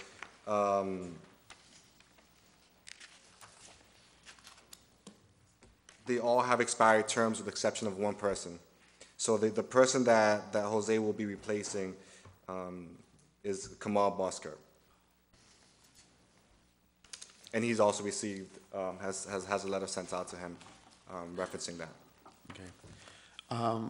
In general, they're all important boards. This has got, in my estimation, for me, it's a critical board of the city. Can you give me a sense as to how many people have applied for positions on this board?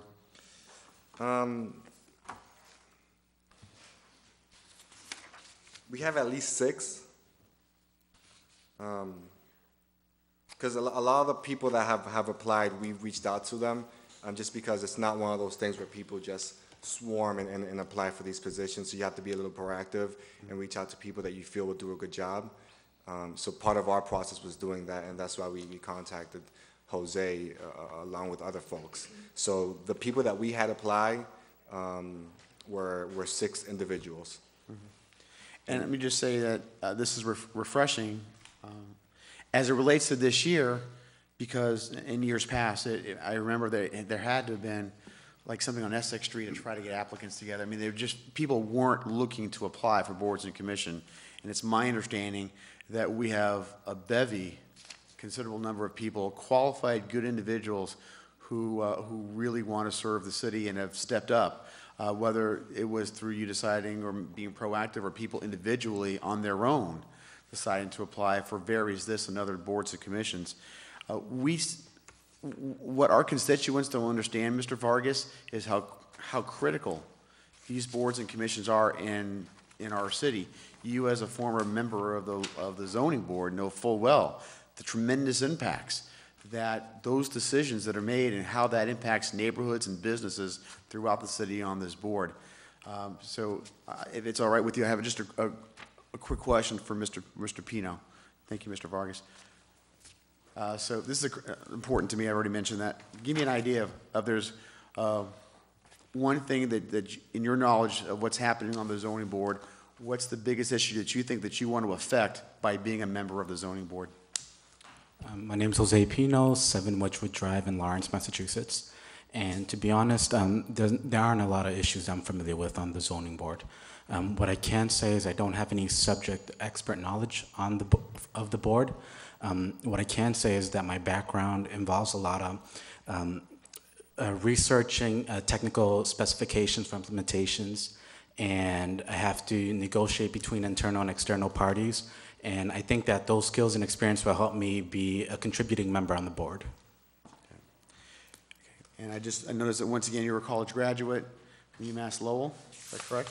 Correct. I graduated valedictorian from Neshoba Tech, and I graduated from UMass Lowell with a bachelor's in marketing and management. How are your writing skills? Pretty good. You know you're going to have to write some decisions, right? You know that? On the zoning board, because that's one of those things that's a responsibility for the zoning board members. Correct. I have experience through college and at my current employment. And one of the things that I'm pushing for, Council President, just so you're aware, is more formal training for our boards and commission members on 2 different levels. One level is just on the basic rudimentary, what's on a board, how do you serve, how do you craft decisions, how do you vote, just general basic information. And then the other thing that I'm pushing for as well is for them to have issue backgrounds, whether in this case zoning laws, in other cases maybe licensing things or redevelopment stuff. And I do believe that there's some movement within the Merrimack Valley Planning Commission to provide that kind of assistance to the boards and commissions as we go through this year. And I think someone like Mr. Pino, who's already demonstrated some aptitude, is going to benefit quite well from that kind of training. And then I think once he gets that, he's going to be a very good member on our board, on that zoning board. Thank you. Mr. Toomey. Thank you. Mr. Vargas? You mentioned that there were some of these terms that run out. Do you have any vacancies available at zoning board? On the zoning board? The zoning board, had 1 full member vacancy and then an associate member vacancy. Well, the normal process is what? He will go into the normal person coming in would go into an associate's position first and then move up eventually into the voting? Is that the process? I don't know that to be the process, no. In the past, my experience being on the zoning board, some people were appointed as full voting members and some were voted as associate members, as I was.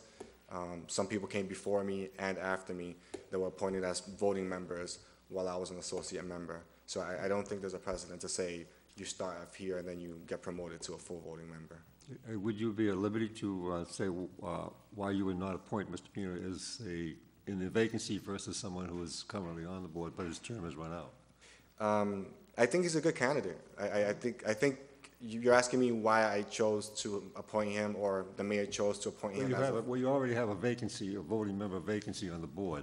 Why would you not put Mr. Pino there versus replacing someone who's been on the board just because his term has run out? Well, we have other appointments coming down, and those other people that will come down the following meeting will be filling those vacant positions. I guess it's a technicality, right? So all positions will be filled come next council meeting. So we remove that person now, we remove that person then. Okay, thank you. I think part of the answer might be that the person that you're replacing is he an associate member or a full member? He's a full-time member. So maybe perhaps that's the position he's going to take as a full-time position? That's correct. Okay. Any other questions? If there is none, there is a motion on the floor, and properly second. Yes, and discussion. I'm sorry? Just Discussion? very quickly. Go ahead. Yes, Mr. Pino, I want to welcome you and thank you for applying. Thank you. Okay. I know it's a tough board to be on, but I too feel confident that you would do a great job. And just to my colleagues and other, constituents, it's no secret that every mayor would like to be able to put in place the people that he believes he can best work with. And I don't have any issues with that. So once again, welcome, and I hope, you get the full support of this council, because you certainly have mine. Thank you. I look forward to the challenge. Any more questions for Mr. Pino?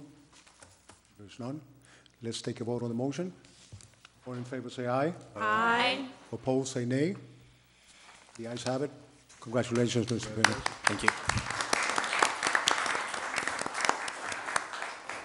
Madam Chair, document 2114. Thank you, Council President. Next item agenda is document number 2114, which came up with a favorable recommendation in the appointment to the licensing board for a 6-year term of Mr. Pedro Torres, and our candidate is here, and I make that in form of a motion. There's a motion on the Second. floor. Second. They have been properly second. Mr. Torres. Good evening. Mr. LaPlante, I assume that you have. I'll So go after I give you. Hello, Mr. Torres. How are you this evening, sir? Good, yourself? Pleasure to see you. If you don't mind, I got a question for Mr. Vargas first. Yeah. Thank you. Mr. Vargas, this is my understanding, this is one of those peculiar boards in the city that there's partisanship. There needs to be a number of Republicans, a number of Democrats. Can you please tell me the makeup of the board as it exists, and then if Mr. Torres were to be voted in this evening, how would that shift the power of the partisan power, the partisanship in that board? Sure. So it's a 3-person board, as you're all familiar with.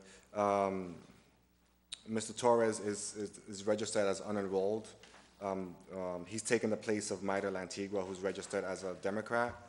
I want to say Ron Martin is a Republican, and Leo Paulino is a Democrat. So it's going to be a Democrat, a Republican, and an unenrolled. And so who's the remaining, I'm sorry, so I know that the Republican is Ronnie Martin. Exactly. Who's the Democrat that's going to be left on that board after tonight? Leo Paulino. Leo Paulino, okay.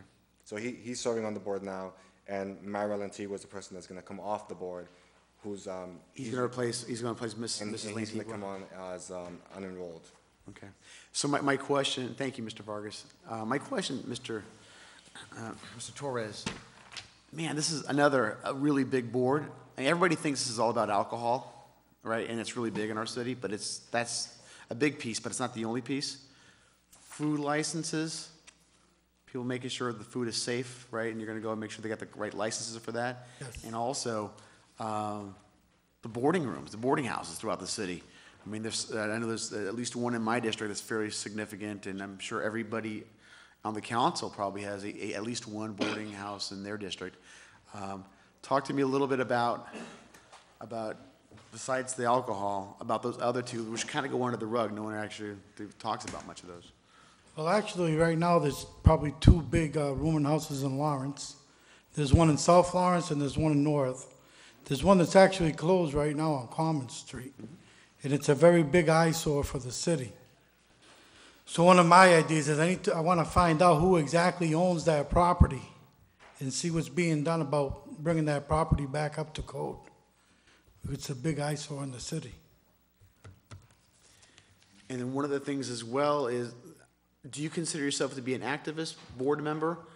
In other words, are you going to be going to the clubs and the bars, making sure that they are working as properly as their license? Or are you going to be a member that's going to be exclusively coming to the meetings on twice a month to take votes? How would you describe your level of activism? I'm actually going to be an activist. One of the reasons I applied for the board was because of all the problems that I'm seeing in the city, and the current board members you never hear about them doing anything about it. So that's one of the reasons I applied. My intentions are to go out, visit clubs, visit rooming houses, and make sure everybody's following the rules.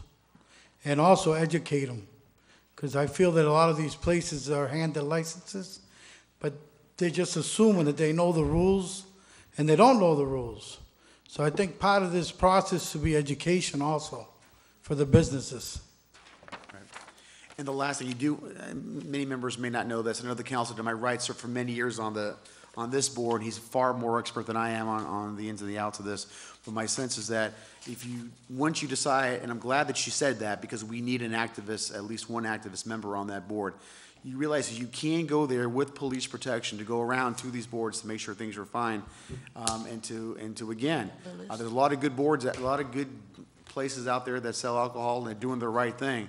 And what happens is there's a few bad apples out there, and what's happening is that they're ruining it for those who are law-abiding. And so my hope is that you take advantage of the resources, in this case, the police department, to go ahead and to help you be more effective. When you do see those violations, you're not afraid to go ahead, write them up, give them a warning, do whatever you need to do to make sure that they're following the rules.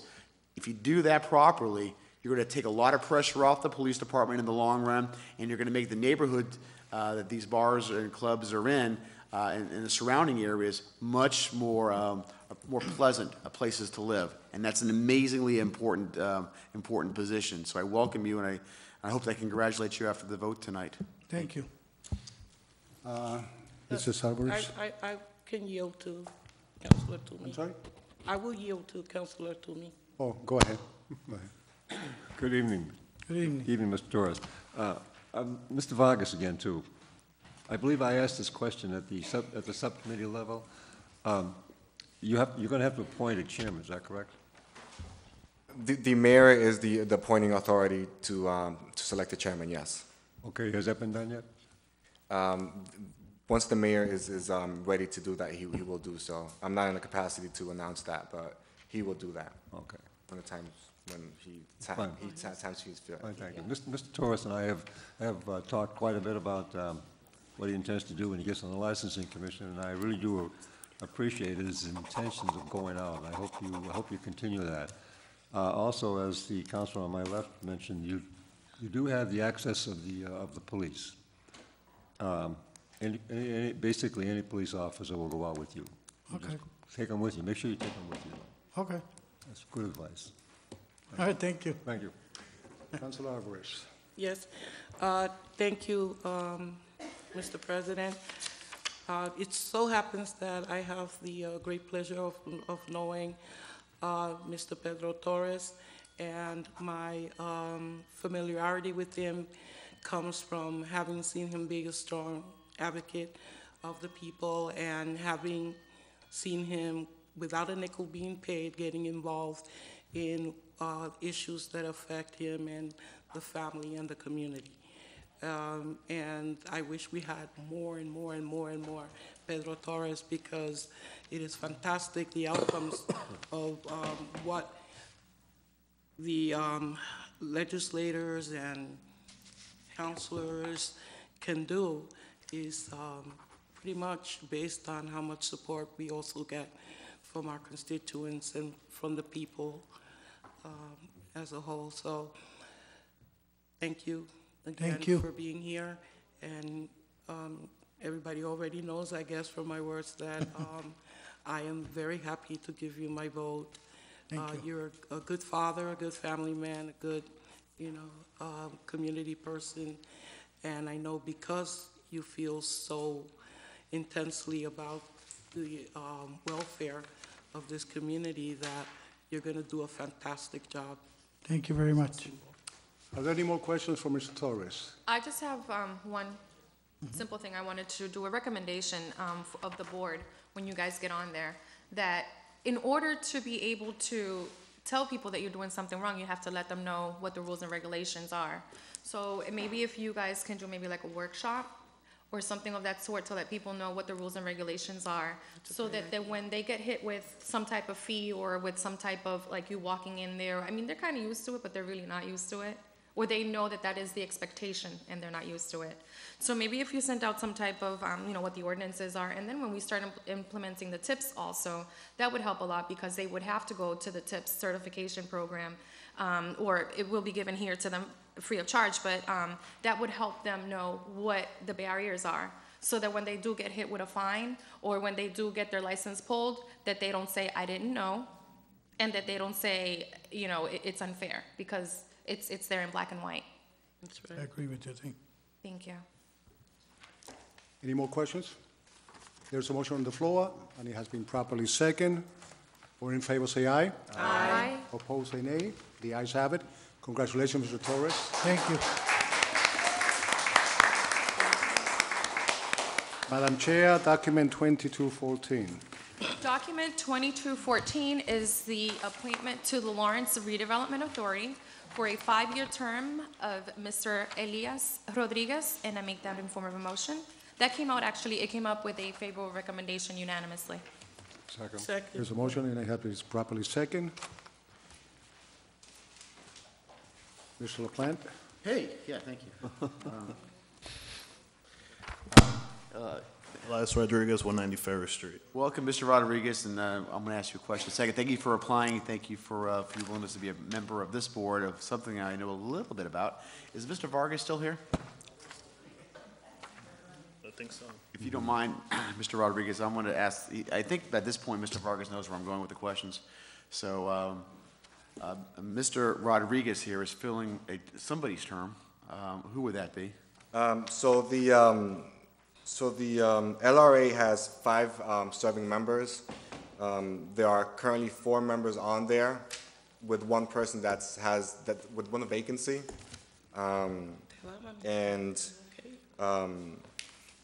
he will be filling that vacancy. So that there's 5 members, there's 1 vacancy, and Mr. Rodriguez will fill in that vacancy. So this is filling a vacancy. Correct. And there was no one in that position before? I think these are staggered as well. I read the language on chapter 121B, section 5, I want to say. And I touched base with someone from the state because I had the same questions about it being staggered. And I think the reason why it's staggered is so that you have someone with board experience continuously, and it's done at inception, not necessarily at every time you appoint someone. So when you appoint someone, they do go down for a 5-year term. So that was my interpretation. I spoke with a gentleman by the name, I think you might know him, John Fitzgerald, from the state, and he confirmed that. Okay, so what I think it has to be clear is that this is not I don't believe a 5-year term starting today. There's revolving 5-year terms. So Mr. Rodriguez is going to be filling in at some point within that 5-year spectrum. So how much longer is his term going to be? My interpretation that's not the way it works, and I could confirm with the folks over at the state just to be sure. But the conversation I had with him this morning was that it's a 5-year term. Because if you think about it, if tonight you came out with 4 different people, you'd have no. You have 5-year terms for 4 different people. That totally obliterates the staggeredness of the terms. So you got to fill it in. It makes sense that they're coming in at a certain point. Correct. During that term. I could look to see if that is indeed the case, and I have some resources to be able to check that and confirm that. But based on the research that I've done, Mr. Rodriguez is entitled to serve a 5-year term starting with this confirmation today. But to satisfy, I'll make sure I'll check on that. Okay. Thank you. Mr. Rodriguez, you're an engineer? Yes, sir. I work at Schneider Electric as a software and support engineer. And previously I was a manufacturing test engineer for Enterasys Networks, which is now Extreme Networks in Salem, New Hampshire. So you graduated from UMass Lowell? Yeah, UMass Lowell. And UMass Lowell or U Lowell? It depends on which year you graduated. Exactly. Again, another college graduate serving on this board. I happen to know, I served as the chairman there for 10 years, and I know a little bit about the board. And I think this is a dynamic board if the board decides to work with a welcoming administration. And my sense is that you are going to have some tremendous opportunities. It's my understanding that this administration wants to see a really re-energized redevelopment authority looking to do projects. As you know, I'm sure you've done the research on this, it works on blighted areas and it looks to try to, it's not necessarily a job, people seem to think that it's a job developer, a job creator, and that's not the role of the redevelopment authority, but rather it's to look, and you have tremendous tools to go ahead and try to spur redevelopment in certain areas. You've got tremendous powers, eminent domain, for example, if you choose, and it's a very long process, it's not easy to do, but if you choose to go ahead and do it, you can also get money on your own, independent of this council. You are almost as if you are a mini city council all on your own and the redevelopment authority. And if used correctly, that power is amazing.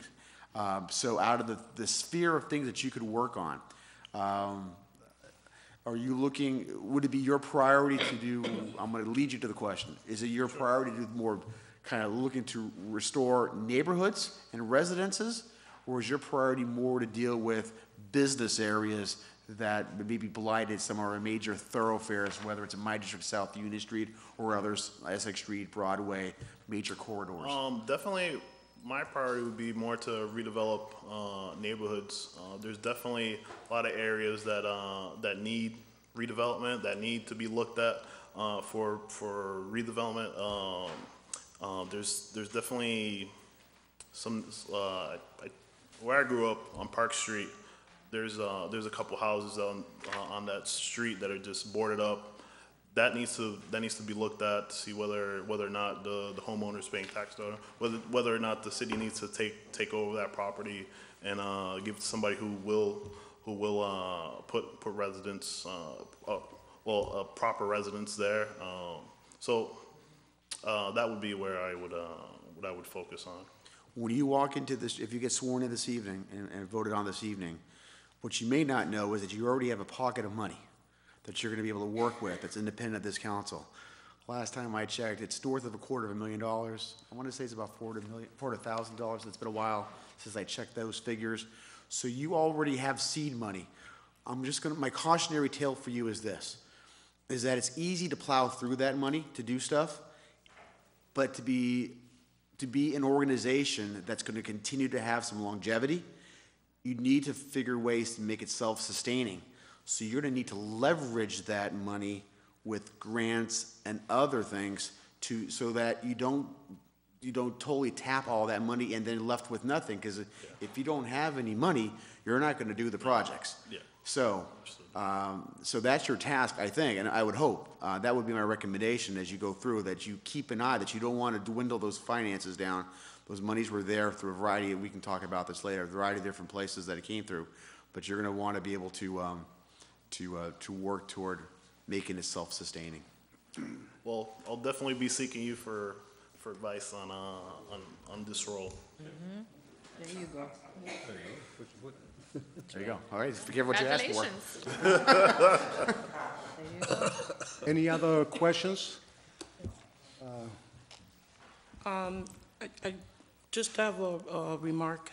In terms of Councilor LaPlante, I knew that he had been very involved, and that is one organization that has never been really looked at, and I know that I was the chair of housing for a long time, so for 8 out of the 10 years that I served on the council, and I learned then that there was this whole redevelopment, and commission, but I didn't know about it, and a lot of people didn't know about it. So I hope you don't get annoyed like other people used to get annoyed when we would invite them to come in and to tell us what was the redevelopment, commission. And I guess maybe some people were afraid that the council might try to be controlling or anything. So also, once you get your feet wet and get a lot of the information and know where the redevelopment commission is heading, it would be great if you would come and talk to us, and also make sure you do good on that promise of haunting Councilor LaPlante, because he was there for a long time and he knows how it works. But he's also the chair of housing now, so he could invite you in to, tell us about, so you can tell us about what's going on. Definitely. Thank you. Thank you. Okay, if there's no more questions, let's take a vote on the motion. All in favor, say aye. Aye. Opposed, say nay. The ayes have it. Congratulations. Thank you. Madam Chair, document 2314. Document 2314 is the appointment to the Lawrence Redevelopment Authority for a 5-year term of the candidate, Mr. James Patrick O'Donoghue, and I make that in form of a motion. Second. Second. Okay, the motion has been made and properly second. Questions? Mr. LaPlante? Good evening, Mr. O'Donoghue, and welcome. Well, thank you very much.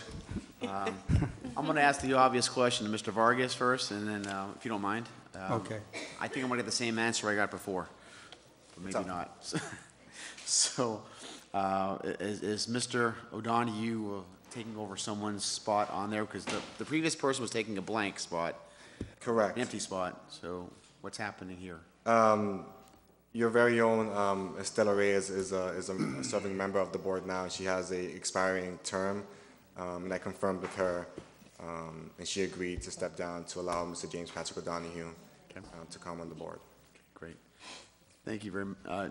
How many applicants did you get? I'm just curious. Did you get a lot of? We have coming before you one additional person for the next meeting, but we also have the responsibility to appoint someone from the state, which we're also working on doing as well. So that person doesn't have to come before the city council because they're a governor's appointed member of the LRA. Okay, thank you. Thank you very much. Mr. O'Donoghue, out of all, I'm sure you could have chosen whatever you wanted on the board or commission. Why did you choose this one? This one, as you mentioned, has all these powers. It's very powerful, and I really want to make a difference in Lawrence, and it is an authority. It's not a commission like Lowell has, so it has these powers where it's somewhat autonomous, where you say, we can go out, we can raise money, we can go after grants and things separately. Of course, it's not like a dictatorship either. I want to make a difference. We'll have to come back to the city council with some proposals, I'm sure, and some of them will probably be concerning changes in zoning and that to allow taller buildings in some areas of the city. Lawrence needs to rebuild its tax base. It hasn't done that since the mills closed in the 1950s. It really never fully recovered its valuation. And so it needs that tax revenue. We need to pay for public safety, schools and things on our own, but we can't do it if we just keep going piecemeal, and we don't have a master plan. And I understand the LRA isn't the do-it-all for the city either. There's a planning board, there's a community development department, there's this city council. And, but I want to work with everybody to change what we have to. And I do want to go after the funds that we need in order to do more with this board. If you look at the Boston Redevelopment Authority, they have a website that is unbelievable. And what do we have? We really don't have anything to advertise the city of Lawrence and to attract developers in that same magnitude. Now, one of the things that I know is very close to you, and it's no secret to any of us, is the rail. Absolutely. And now, you could speak for hours, I'm sure, on this. Is there a way that we can limit you to maybe a minute and a half on just, is this going to be a part of what you're looking to do? You know, I get people asking me questions from all over the world. Last night, someone from the Netherlands contacted me. an architect that's working with a university for maglev development. I have no idea what they're doing yet. I couldn't really understand everything. I do have a United States patent, and it's been copied from, and it's been, parts of it have been used to perfect another technology. I'm from Lawrence, Massachusetts, so some people think that if you're from Lawrence, you know, you can't do something like that, and they're wrong. They're wrong. I think we all prove that they're wrong. We have we have the ability to go further than we've gone, and I believe we have the ability to lead. The city, as the mayor points out, had at one time the largest dam in the world. It's got the second largest clock in the world, and it's the largest in the United States, and in this hemisphere, it's the largest clock. There are, in many ways, if you look 90 years ago, Lawrence was the richest city per capita in the entire United States. What happened? You could look at all the things that happened. The automobile came and that killed cities everywhere. And then other things happened. Suburbs were developed. Urban renewal came in the 50s and 60s, knocked down the city. And you have to be careful because they knocked down so much that the city's bond rating was damaged. And that, we don't want to do that. May I interrupt you real quick? And Yes. I know that we get a lot of stuff, and I appreciate you willing to Yeah. do. So a real quick question. Have you talked to the mayor about this? And is this something that the redevelopment authority is looking to do? The mayor has said he would like to do it. That was during the campaign. I'll be talking more with the mayor about it. I'm anxious to bring in other people, and it's not just going to be me if we do something like this. There are other people talking with me. And I also would like to bring in other industries. I know that may not seem like the role of the redevelopment authority, but I'm in contact with a company out of Boston that's a startup that made the front of Time magazine a few years ago. And I have contacts in magnetic levitation as well out at Devon's.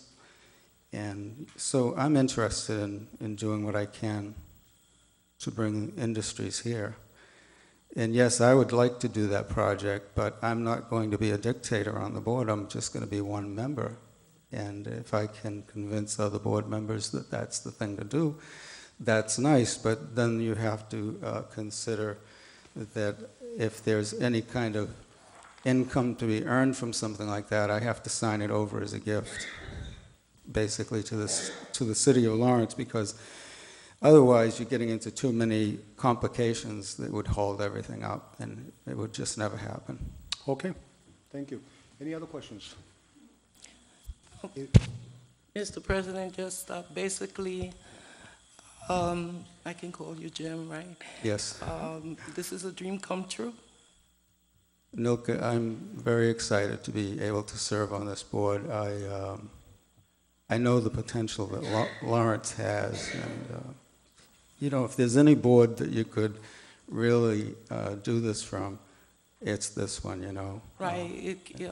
You can do some of your engineering, but also you can use some of your business savvy, which is important, you know, to get industry. And as the Councilor LaPlante mentioned earlier, there is also an opportunity to work with business, not just necessarily the redevelopment of neighborhoods, but also the redevelopment of commercial strips would be great, and bringing in those jobs. So just want to thank you. I know how much skills you have, how much knowledge you have, and what a wonderful wife you have that Argentina has worked diligently in this community as well.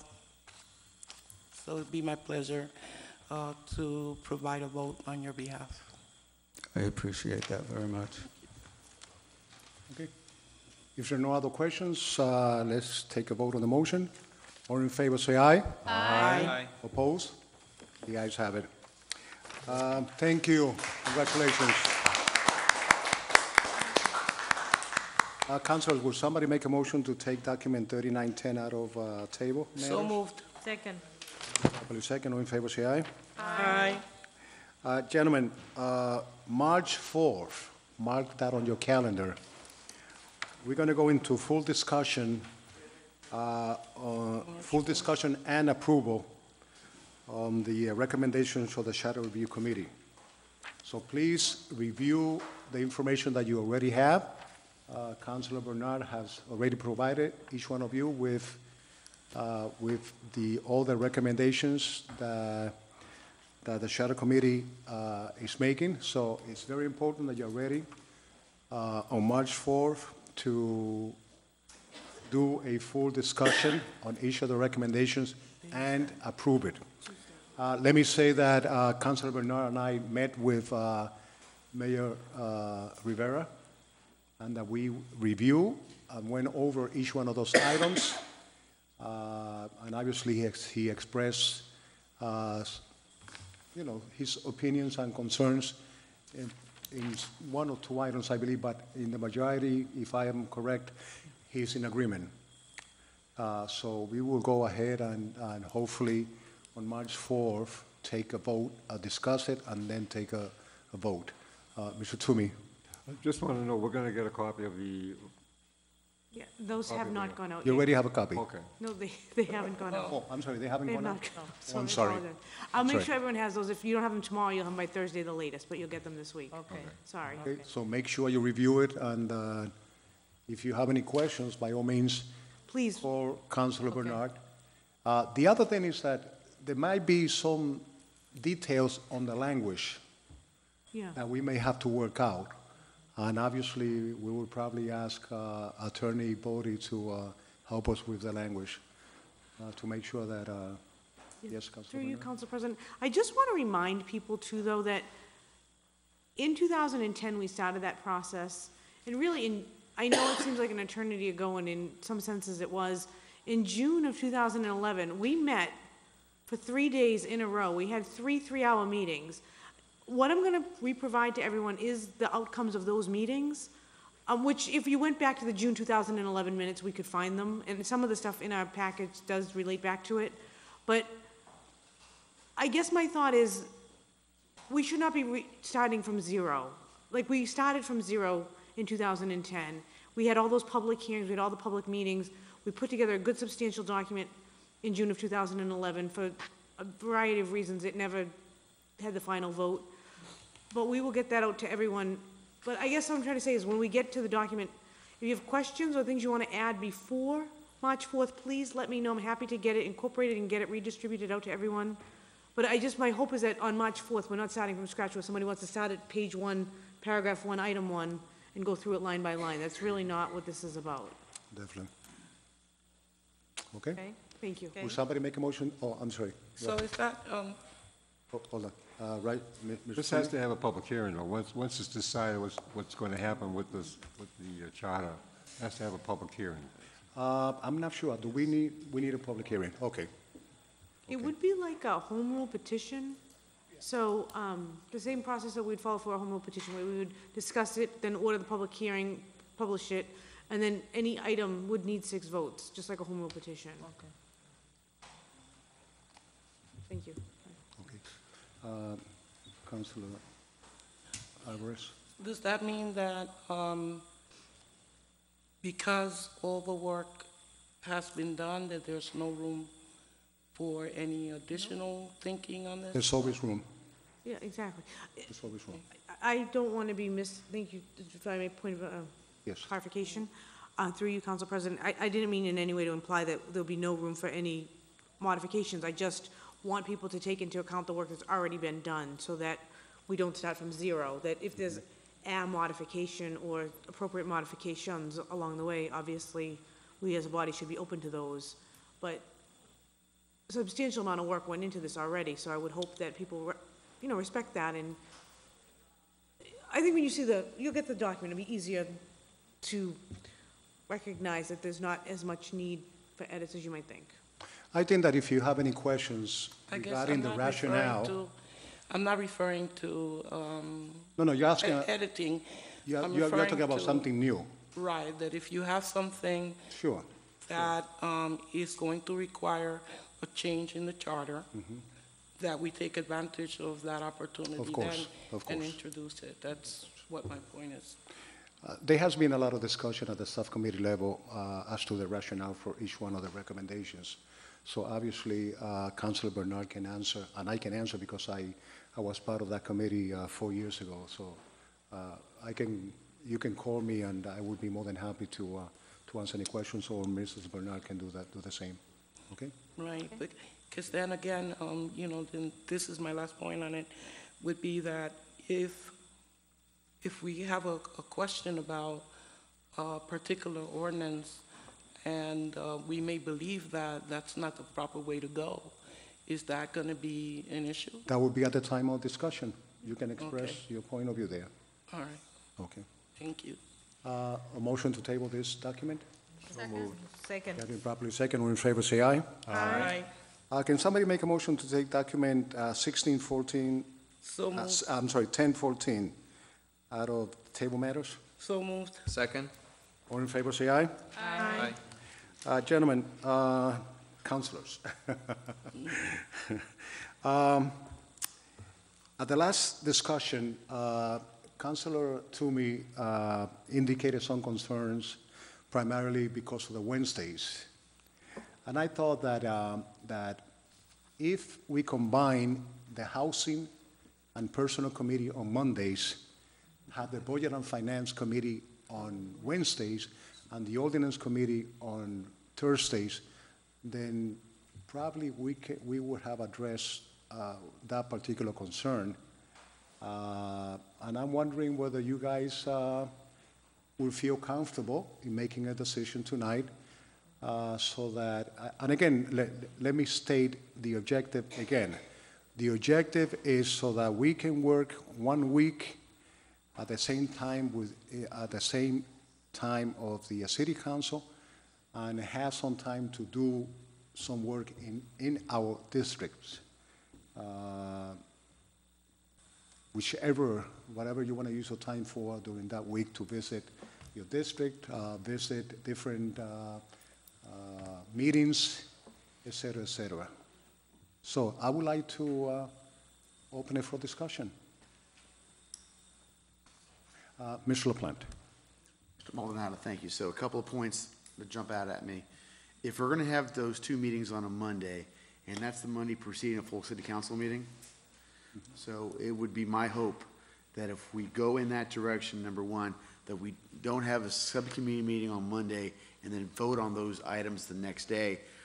I'm a firm believer that we need to, whenever possible, allow documents a chance. I call it breathe, let it have a chance, people reflect before we come to the full council. Right. Let the public take a look at it before things move that quickly. Sometimes you need things to germinate. So I don't have a problem necessarily with having it then, as long as whatever we pass on that Monday won't go the next day, but rather Exactly. the following Exactly. meeting. That's number one.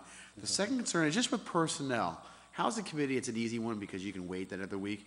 But there are time limits on the Personnel Committee, as you know. There's that 30-day requirement that we need to have finalizing something. So we need to be really on top of making a decision, because if 30 days lapse from the time the mayor sends down to us his nominee, then the clock starts ticking. And we've gone around a little bit on when does this clock start ticking. Is on the day that he sends out the city clerk to inclusion? Does the clock start ticking on the night that we have it on the agenda? So if the mayor wanted tomorrow, hypothetically, put something on the city council agenda, then the clock starts ticking 2 weeks, it starts tomorrow. Potentially, we may find ourselves in a bind to be able to go ahead and have a meeting within that 30 days, potentially. I think we are talking about a period of maximum 3 weeks to handle the matter, so we will still be within the parameters of the time frame. Because that would be I guess what we would ask the mayor would be to, if the clock starts ticking on the day that he submits it, and then as a courtesy, and he's been in our shoes, so he knows how this works. As a courtesy, if you could wait until the Wednesday or Thursday before the agenda deadline is, that gives the council maximum opportunity to review it. Of course. That way, you know, we're not going nutty trying to beat the 30 days. Exactly. Yeah, I agree. Through you, Council President, just a point of information is, you know, should we adopt that structure, which it would be, I think, helpful. I know you and I have talked about that, and we were both in favor of it. That's not to say that a chairperson at any time couldn't call their own subcommittee to order when they think is appropriate, be a situation like what Councilor LaPlante is describing or something else. But it's a guideline. You know, it's not a hard and fast rule. If somebody wanted to have their meeting on a different week or work for their subcommittee in a specific instance, budget time, or when several personnel matters are coming up with something more pressing, or should we ever not be in such a cordial relationship with our current mayor, we needed to factor in timeframes. I think we can always call it at a different time should we need to. Exactly. Just a guideline. Exactly. I'm sure that given the notice requirement, the time of the notice requirement, that we can adjust. I mean, I think we are flexible enough to adjust to meet the needs of the city, which is what is important. Okay, so if there are no more questions or discussion, Mr. Toomey? I'm a firm believer in if it ain't broken, don't fix it. It's been working well, at least in my 6 years in the council, and I'm sure Councilor Alvarez will probably, she's been sitting here for 10 years, sat in this position for 10 years, and it's worked, to me it's worked well, okay?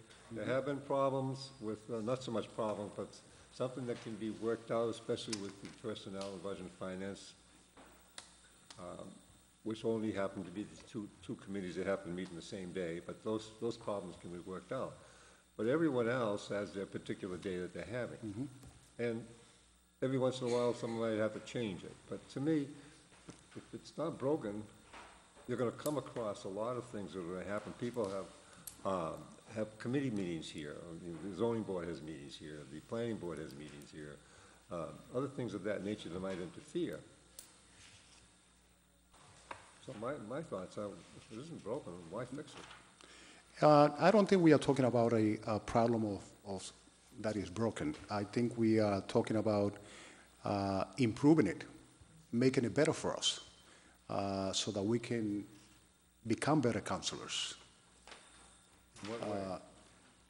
So that being able to get out to serve the public? Yes, yes.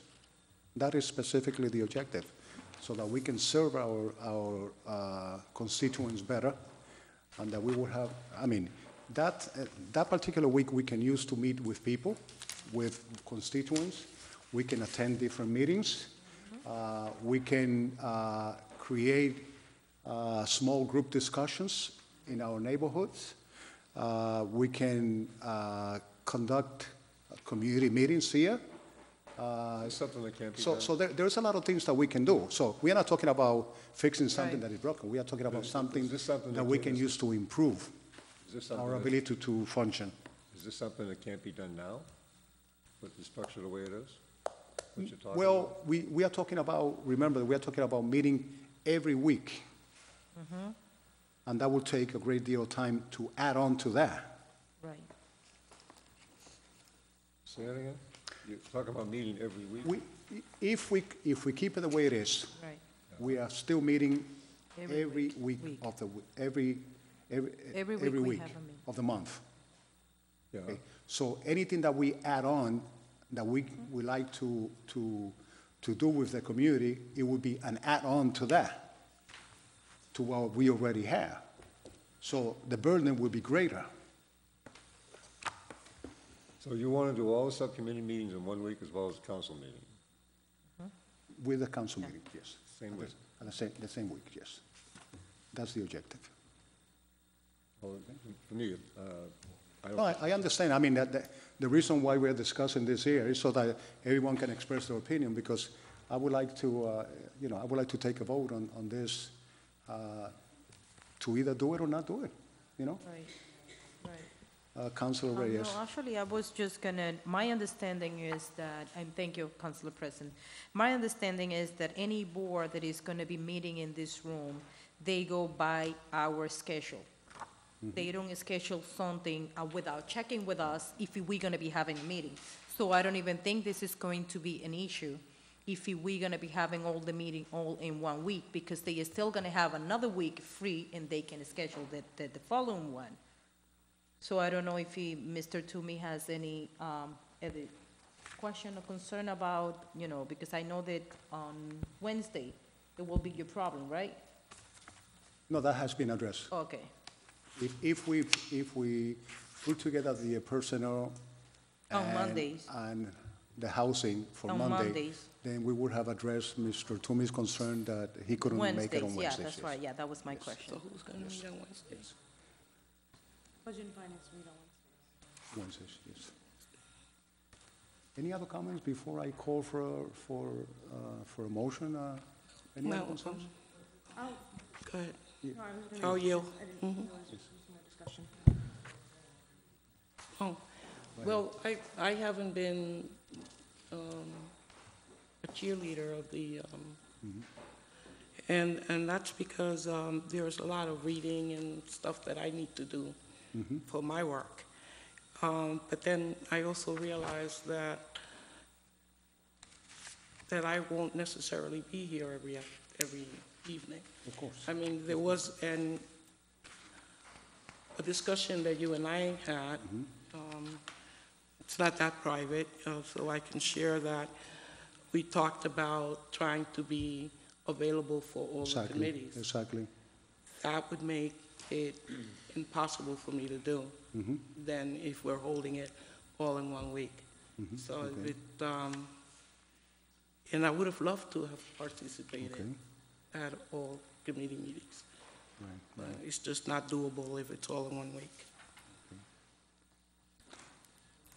Any other concerns, comments? Then I would like to entertain a motion to change the meetings to the same week of the city council with the housing and the personnel meeting on the same day on Monday, budget and finance on Wednesdays, and ordinance on Thursday. I'll make that motion. There's a motion on the Second. floor? Second. Properly second. Is there any further discussion? Just a lot Yes. discussion. I just have one more point. There are times where we can try to structure an organization or even a city so that we can get certain behavior out of people. But the thing is, if you haven't been involved with constituents and, going to all the meetings, the neighborhood meetings, and trying to do all of that, then you won't necessarily do it just because you have, No, obviously not. that's not your style or whatever. Because, I had a sufficient amount of time in the past, to work with constituents and go to meetings with the current structure that we had of subcommittee meetings. Okay. Mark? Just one quick question. The next Monday, that is a holiday. It's gonna work. I think it's President's Day, so we need to, so obviously, most of our holidays are on Monday. Just so happened this next one is going to be right before the full council meeting. Do we have Just- anything on the agenda? For the housing, the only thing that we were talking about the last time was an action item for our next meeting was the alleyway situation. We're gonna bring one alleyway and start that discussion and move the ball. We can certainly, there's no urgency for this. We can move that to a following week if we wanted to. Of course. If you wanted to move that to next Monday, we can do that. I'm open to the committee as to how they want to deal with that. Again, the idea is to be flexible. And it's not something that is set in concrete. It is being done for our benefit, okay? And if we see that it's not working out, we can always revisit. Right, just and give make it a try. changes. You know, so don't feel that because you vote in favor or against it, it means that that's it. That that is set on concrete. We are trying something new that I think is going to be beneficial to all of us. And if we find later that that it's not working out really the way we hope it would, by all means, let's come back and discuss it. Okay? Okay. Okay. Then let's take a vote. All in favor, say aye. Aye. Oppose? No. Roll call, please. Council Vasquez. Yes. Council LaPlante. Yes. Council Toomey. No. Council Reyes. Yes. Council Almonte. Yes. Council Aquino, noted. Council Burnett. Yes? And Council Vice President. Abstain, noted. And Council President. Yes. 1, 2, The ayes have it. 6. Thank you very much. Hopefully, we won't regret it, and it will work out. I think it will work out. And I know your concern as ex officio to the different subcommittees, and we can work it out. I think we can work it out. Council President, I'd like to, for our Housing Committee, just so you're aware, just because of that holiday, council members on the Housing Committee, I know this is kind of contrary to what we just did because of the holiday. Yes, that's right. Why don't we meet on the 24th? That way we'll just have one meeting this month. Can I just, it always seems to conflict with the Sacred Heart Neighborhood Association meeting, and they had actually moved theirs because of the holiday. Could we just maybe meet at 7:30 instead of 7 o'clock? Yes. You okay? Works for Thank me. you. Sacred Heart Neighborhood meeting. It's, they meet at Carlene's. They've got great food, by the way, Councilor. So 24th. The 24th, 7:30 Housing Committee. We all, as Housing Committee, have our homework assignments, so please be ready for the homework. We arrive there on the 24th. Thank you. Ally's. Oh, okay. No, we do have homework assignments. Ally, pick an Ally. Discuss it. If there's something that we need to, then we will do it. Okay. New business, let's go through the list, and I'm sorry. Yes. Barnes is here on that one item that we were going to. Which one is that? That was. Oh, that's right, I'm sorry, there was an item that was submitted late, and I asked Bill to include it. Document 914, and Mr. Barnes is going to speak on this document.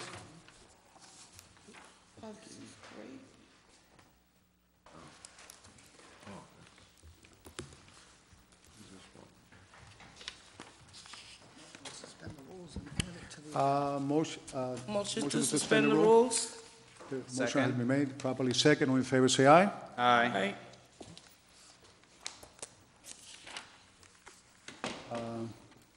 Mr. Barnes? Thank you, Mr. Council President. James Barnes, Community Development Director for the City of Lawrence. Item number 9-14 was presented and discussed, I believe, at the Budget and Finance Committee by Susan Fink of our department, and she had another meeting tonight, and I'm covering for her. The request for it was for the acceptance of a grant from the Centers for Disease Control through the YMCA to the City of Lawrence in the amount of $40,000 to help support the work of the Mayor's Health Task Force. Particularly, it's called a REACH grant, which is to provide for public relations and outreach on public health initiatives, and it's proposed to be used to support our contract with the YWCA, which is used to coordinate the work of the Mayor's Health Task Force.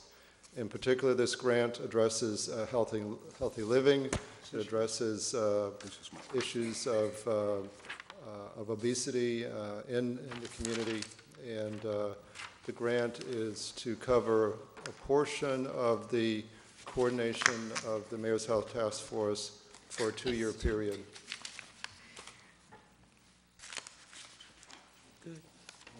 As I said, I believe it had a recommendation from Budget and Finance, and I'm available for any questions that the full council might have. Questions for Mr. Barnes? Any questions? No. I'd just like to make a motion to accept the grant. There's a motion on the floor to Second. accept the grant. It has Through been you, Mr. President. properly second. Could we please first accept that as a committee report to be able to correct it? Oh, I'm sorry. Okay. I thought we suspended rules to, So I'd like to make a motion to accept document 914 as a committee report. second. Has been properly second. All in favor, say aye. Aye. Go I ahead. can now move to Yes. accept the grant, Second. yeah, and just, Motion has question, sorry. Made and properly second. Discussion. Questions, discussions? Just, Mr. Barnes, just wanted to, this is kind of a non sequitur, but we have not had a chance to see you publicly since the loss in your family, and I just want to pass over Oh, I'm sorry. our condolences to you and to your family. Hope that you're doing well in this time. I just want to publicly express that to you and hope that your family's doing well. Thank you very much, Mr. Counselor. Thank you. Any more questions? Just like, I think this is a wonderful activity for the city to be engaged in.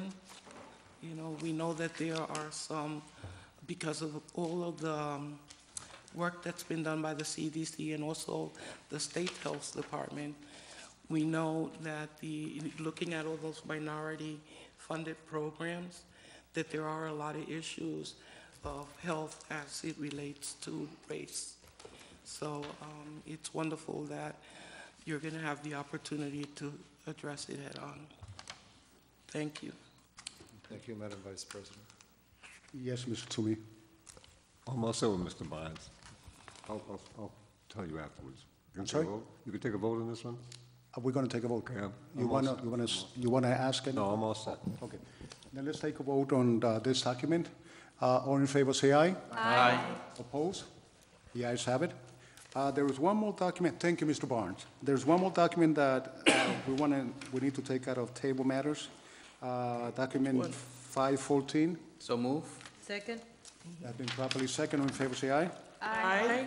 Okay. Let me give you some information on this matter. As you are aware, school committee member Abel Vargas sent us a letter of resignation from the Greater Lawrence Technical School Committee. The issue on how to replace Mr. Vargas was put in the hands of the city attorney, and the opinion, well, based on previous actions, similar actions, it was the opinion of the city council that a joint committee of the city council and the school committee needs to meet in order to select the replacement for Mr. Vargas. Nevertheless, because the powers of the school committee has been removed by the taking over of the DOE department of the school department in the city of Lawrence, legal opinion was requested from the state as to whether the school committee could participate in the selection and appointment of the replacement for Mr. Vargas. The answer came back that no, the school committee cannot take place, and that the person that has been assigned, in this particular case, Mr. Riley? Riley, yes. Mr. Riley will be meeting with the city council.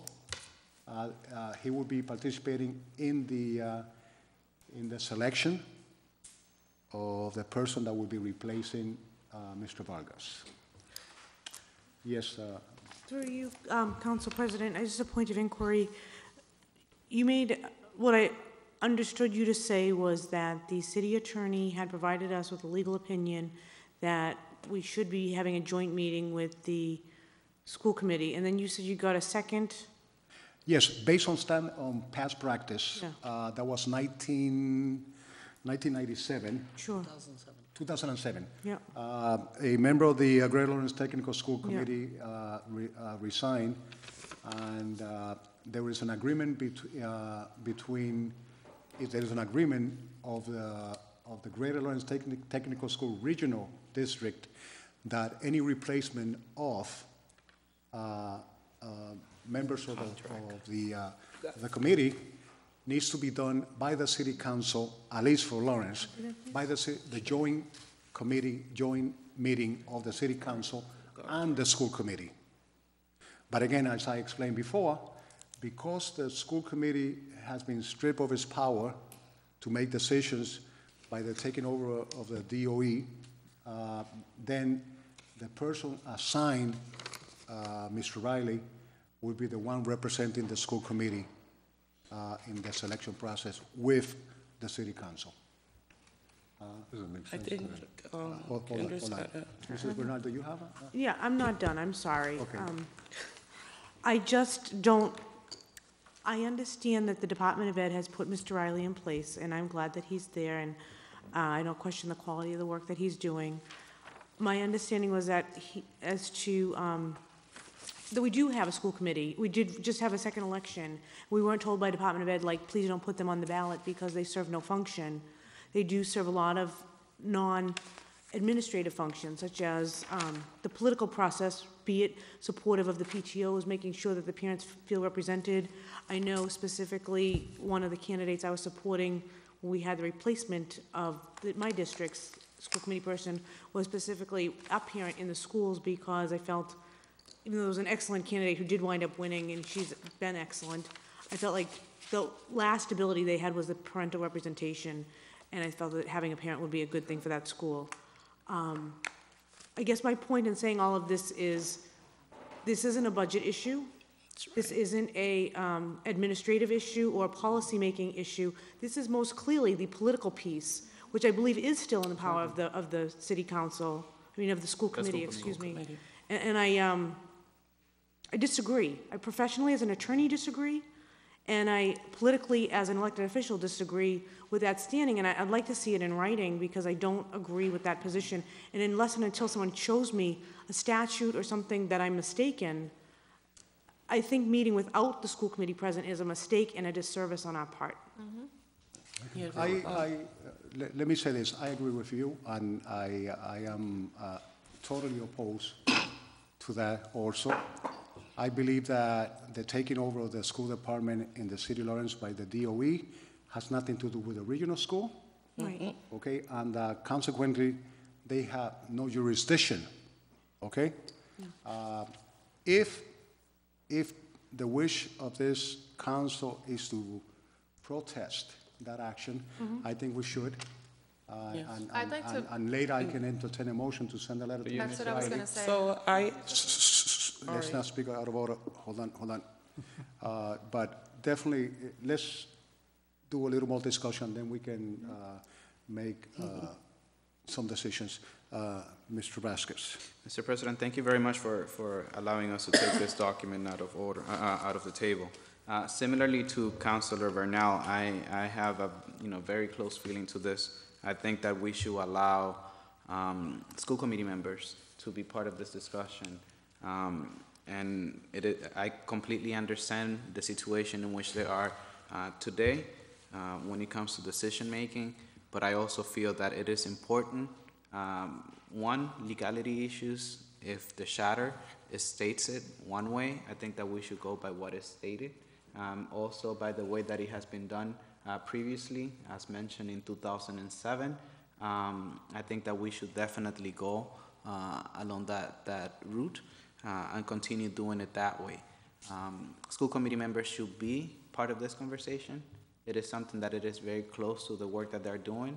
And I think that replacing the member of this Greater Lawrence Technical School Committee, it should be on top of our agenda because it is something that deals specifically with the education of our the future leaders of the city. And who wouldn't be the best? The best people to be part of this decision are the current school committee members for the Lawrence district.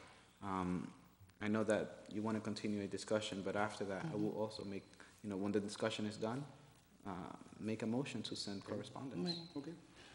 Thank you, Council President. My issue is that this is a voting rights violation because they are rendering invalid the votes that all those thousands of people put forward back in November, back on Election Day. It is my position that not only should we try to connect with the city attorney, but we should directly connect with the Secretary of State to get an opinion that would satisfy the voters, because I do believe that this is a violation of the voters' rights.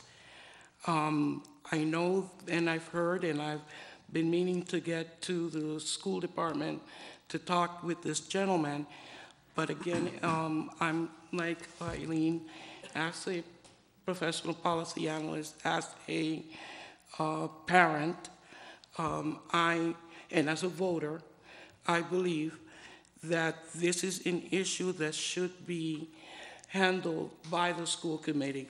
Nobody voted for Mr. Riley.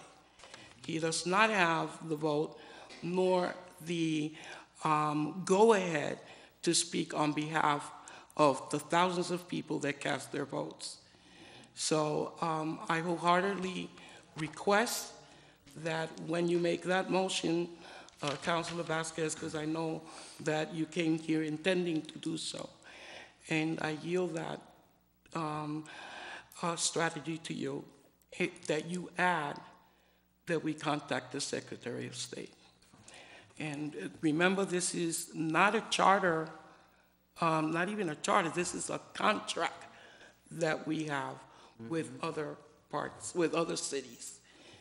So it is my thinking that we should move ahead with the school committee and set up appointments and move ahead with getting, in order not to slow up the process until we hear otherwise, we should move ahead and ask for people to submit their applications for consideration. Yes, before I yield to Mrs. Bernard, let me state that we have already put on the newspaper the announcement asking people to apply, and that they are to submit their resume and intention to Mr. Maloney.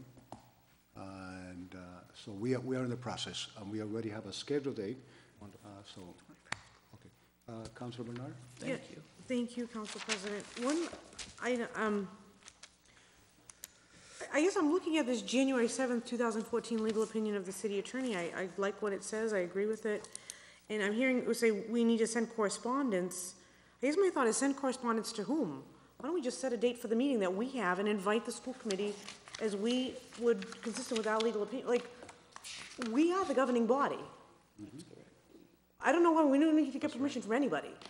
I think we have the meeting, we invite the school committee, we take the action, we have a legal opinion to back ourselves up and do it. And if Mr. Riley wants to come. Motion to go past 10? Second. There's a motion to pass time, and it has to be properly second. All in favor, say aye. Aye. I guess my thought on this is I don't think we need to ask permission. I think that we have a legal opinion that says this is the right thing to do. I think you raised a very valid point. His jurisdiction does not extend to the Greater Lawrence Technical School Committee. So in that sense,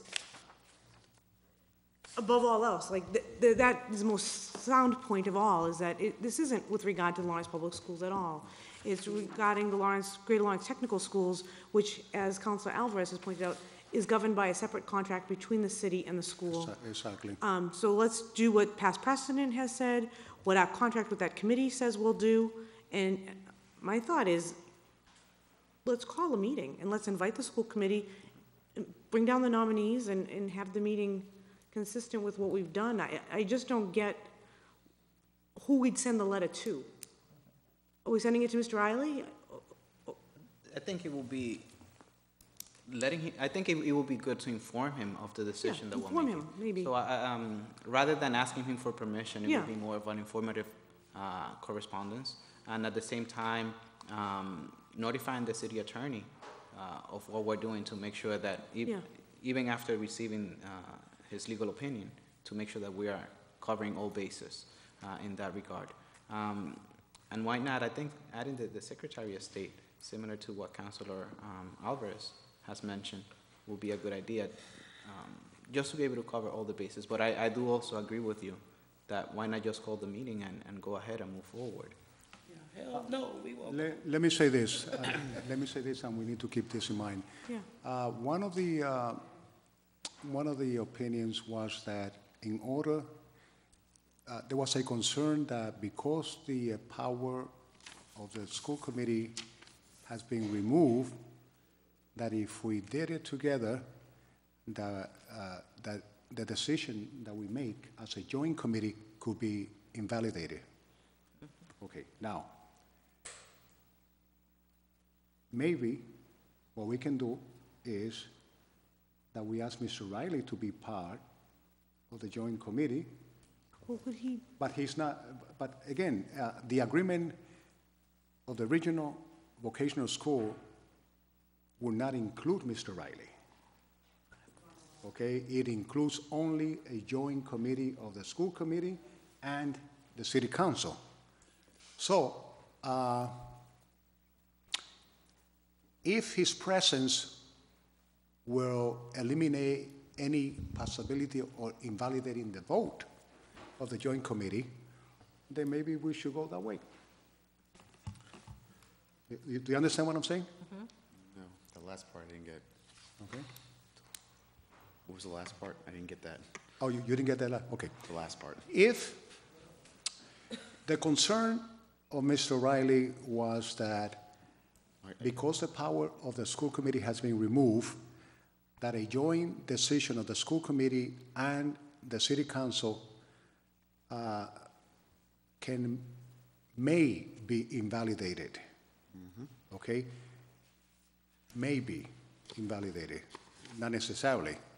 So what I said was that if we do the joint committee and ask Mr. Riley to be present also, then we can remove any concerns about invalidating, any possibility of invalidating the decisions of the joint committee.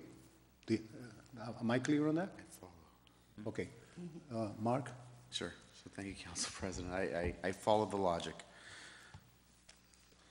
And frankly, I share. I look forward to the day that we have local control again. I look forward to the day where we can govern ourselves not only on the school side, but also here in our municipal side, where we don't need the overseer or the education czar. I look forward to that day where we're so strong and we're on the right path that no longer is necessary.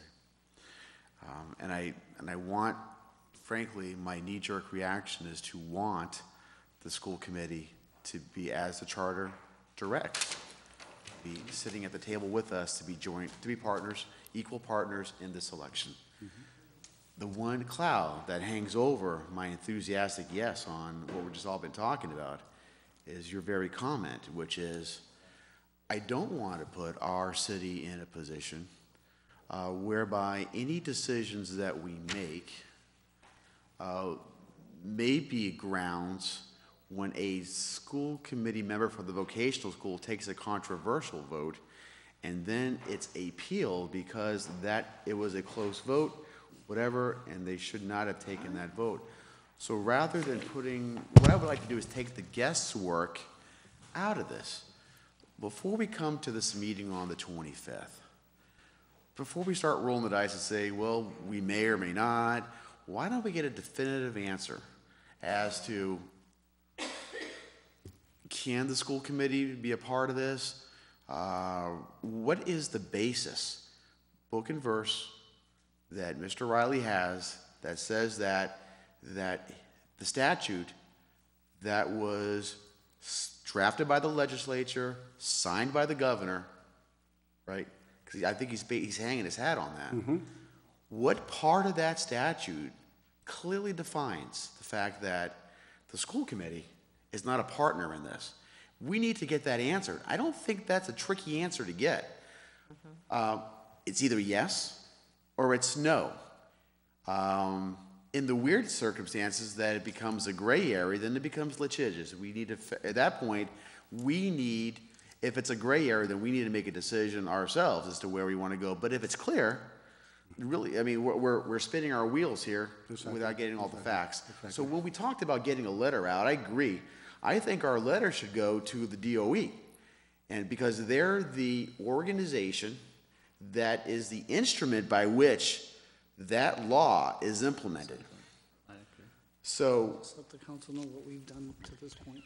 Yes. Just by way of information, so everybody's on the same page. When this first came about, after consulting with council president, Mr. Riley was notified, the city attorney was notified by my office, by me. And Mr. Riley responded by citing his authority as the receiver for substituting his judgment and decision for sitting for the members of the school committee. When just prior to that, the city attorney said, let's follow the same procedure we followed in 2007. But then after that interjection by Mr. Riley was entered, the city attorney said, well, let's follow that procedure, leaving that gaping hole as to what decision has to be made or needs to be made regarding the legality as suggested by Councilor Plant, who is the controlling authority.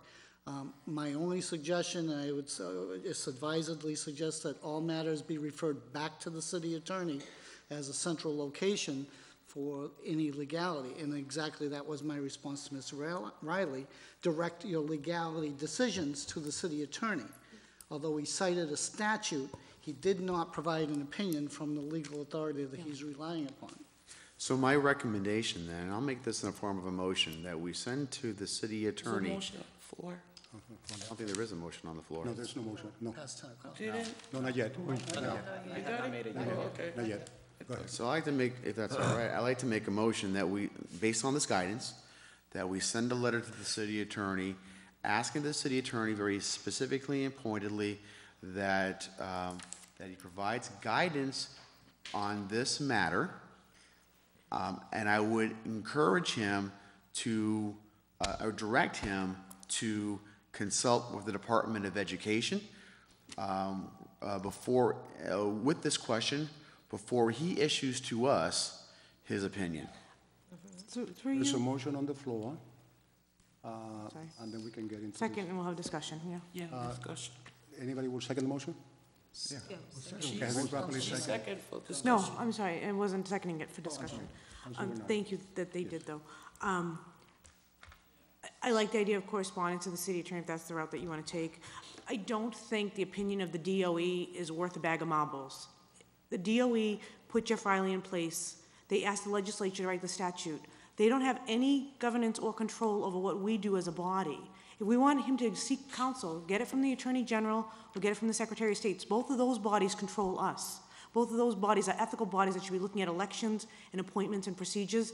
DOE is only going to take Jeff Riley's side because they appointed Jeff Riley. That's right. I don't think their legal opinion on this matter is where we need to go as a body. I think if we want to ask the city attorney for guidance, ask him to get it from the Secretary of State's office or from the Attorney General's office, as those would be more appropriate bodies. I can tell you right now exactly what DOE is going to say, and that's my thought. Is I would ask if you modify the motion to take out any reference to DOE. Will you accept the modification of the? No, I will not accept that because I have a comment on it that may happen. My modification would be that we include. I mean, we need to get all spectrums, and let me finish. To totally say DOE's in the bag essentially is what I'm hearing, and that they're going to go in a certain direction.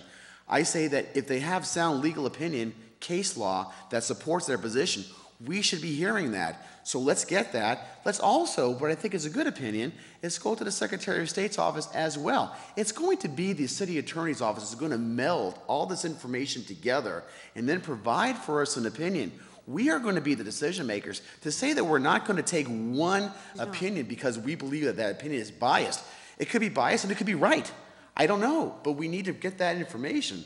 And then we could, I mean, we're intelligent enough that we can discern, based on all the facts that are provided to us, which way we want to go. So I don't want to eliminate a major player in this just because we believe that we already know their opinion on it. I guess my point is, we're not asking for a Department of Education. This has nothing to do with education. We're not asking, should our curriculum go to 18 years old? Should our curriculum stop at 16? When the appropriate age to drop out? This is not an education question.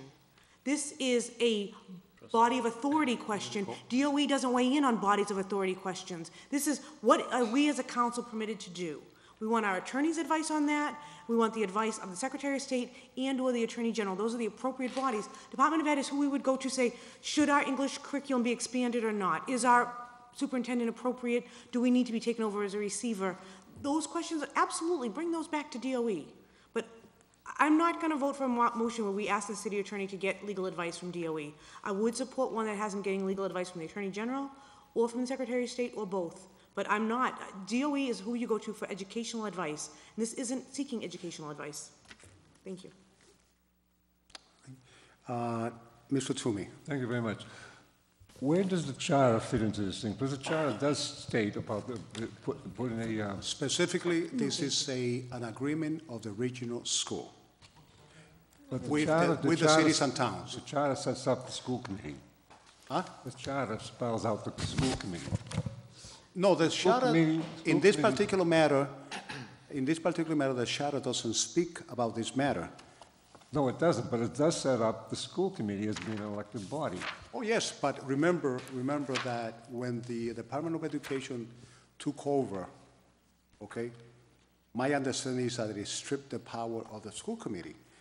The school committee has no decision-making in the department, in the school department of Lawrence. But again, this has nothing to do with the school department of Lawrence. It has to do with the regional school. Exactly. Okay, so. Through you, Council President, in our mailboxes, there's a package that is not part of our package, unfortunately, so a lot of us don't have it with us. Councilor Alvarez was good enough to bring it out. And in that package is the contract between the city and the vocational high school from back in the 60s. And what the city attorney did was he referred back to that 1960s contract. So people have been saying the charter. They're using the wrong terminology. What they should be saying is the contract that the city has between the city and the vocational high school deals with this concept, and it says, should this happen, the two bodies would get together, and we would, as Andover, Methuen, North Andover would do the same thing, should their seats open up. So it's not, but if you do look at this, it is pretty thorough, and it's in, unfortunately, it was not in the package that came out tonight. Oh, yeah, I'll make you a copy. No, we have it. We just, it's just not part of the package with the agendas. I thought I sent it separately. That's what I'm saying, yeah. Yeah. Okay, so, again, I think that these are very important details. The contract is between the city and the regional vocational school. That's right. The DOE department has no jurisdiction on the Greater Lawrence Technical School. So that's very important. They have no jurisdiction on the takeover. Okay, this is The a takeover totally has no- separate yeah. entity. Vocational school was not taken over by the DOE. That is correct. Okay. Council President, I was out of the room for a minute to get some water. Did the motion change? Well, No, it hasn't changed yet. No. Just in case. I'm sorry, Ms. Loveland. Yeah, so I just wanted to make, being a part of a bureaucratic organization currently outside of the city council, my experience is that should a department be asked for an opinion on a matter that it has no jurisdiction over, it declines to give an opinion. So if we go to DOE and we ask for its opinion, it does not want to interject itself in a debate where it has no jurisdiction. It will, if it's doing its job, and I suspect most government agencies at this course would, because of the various pressures, are going to say, we cannot opine on this, we cannot provide you information because it's not within our jurisdiction. So there, frankly, the point is that there is no harm in going to DOE to get that information. I would include us going to the Secretary of State as well as the Attorney General's office, because as we all know, the Attorney General's office is the organization that reviews all of our laws after we pass it. They have a municipal services division there as well, and they may have, again, at their resources, that information. Look, I just want to make sure we're doing things the right way, and I understand, I share everybody's reaction. I mean, I rather not have the receiver be a part of this. I would rather us have just do it with the school committee.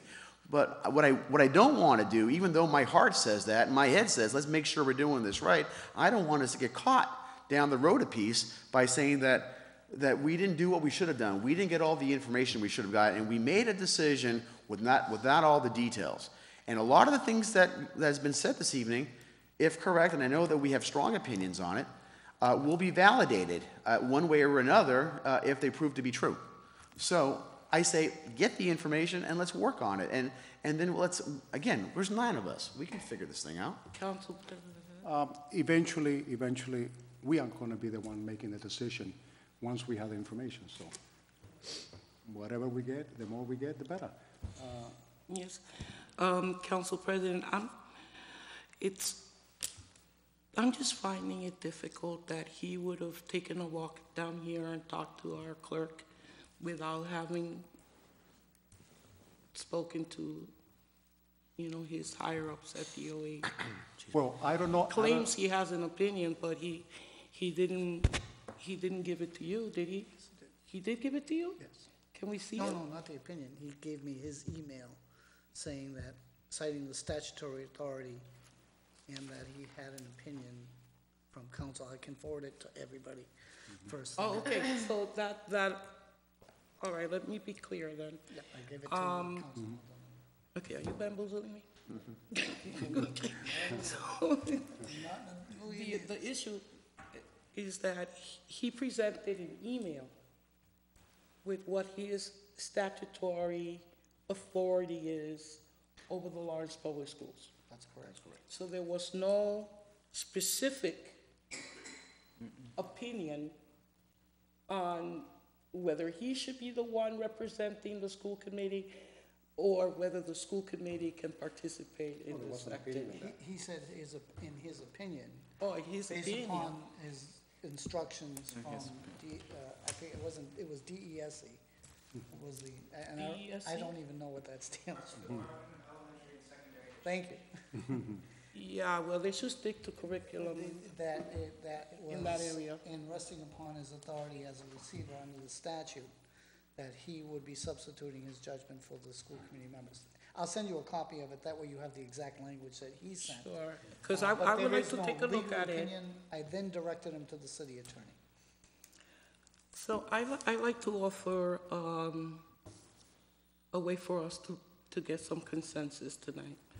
And I do think and strongly believe that that people's voting rights have been violated by this action. Therefore, because the school committee is elected, we should deal with the Secretary of State. Because the Attorney General's office deals with rules and regulations of all municipalities, then it would be good as well to contact them.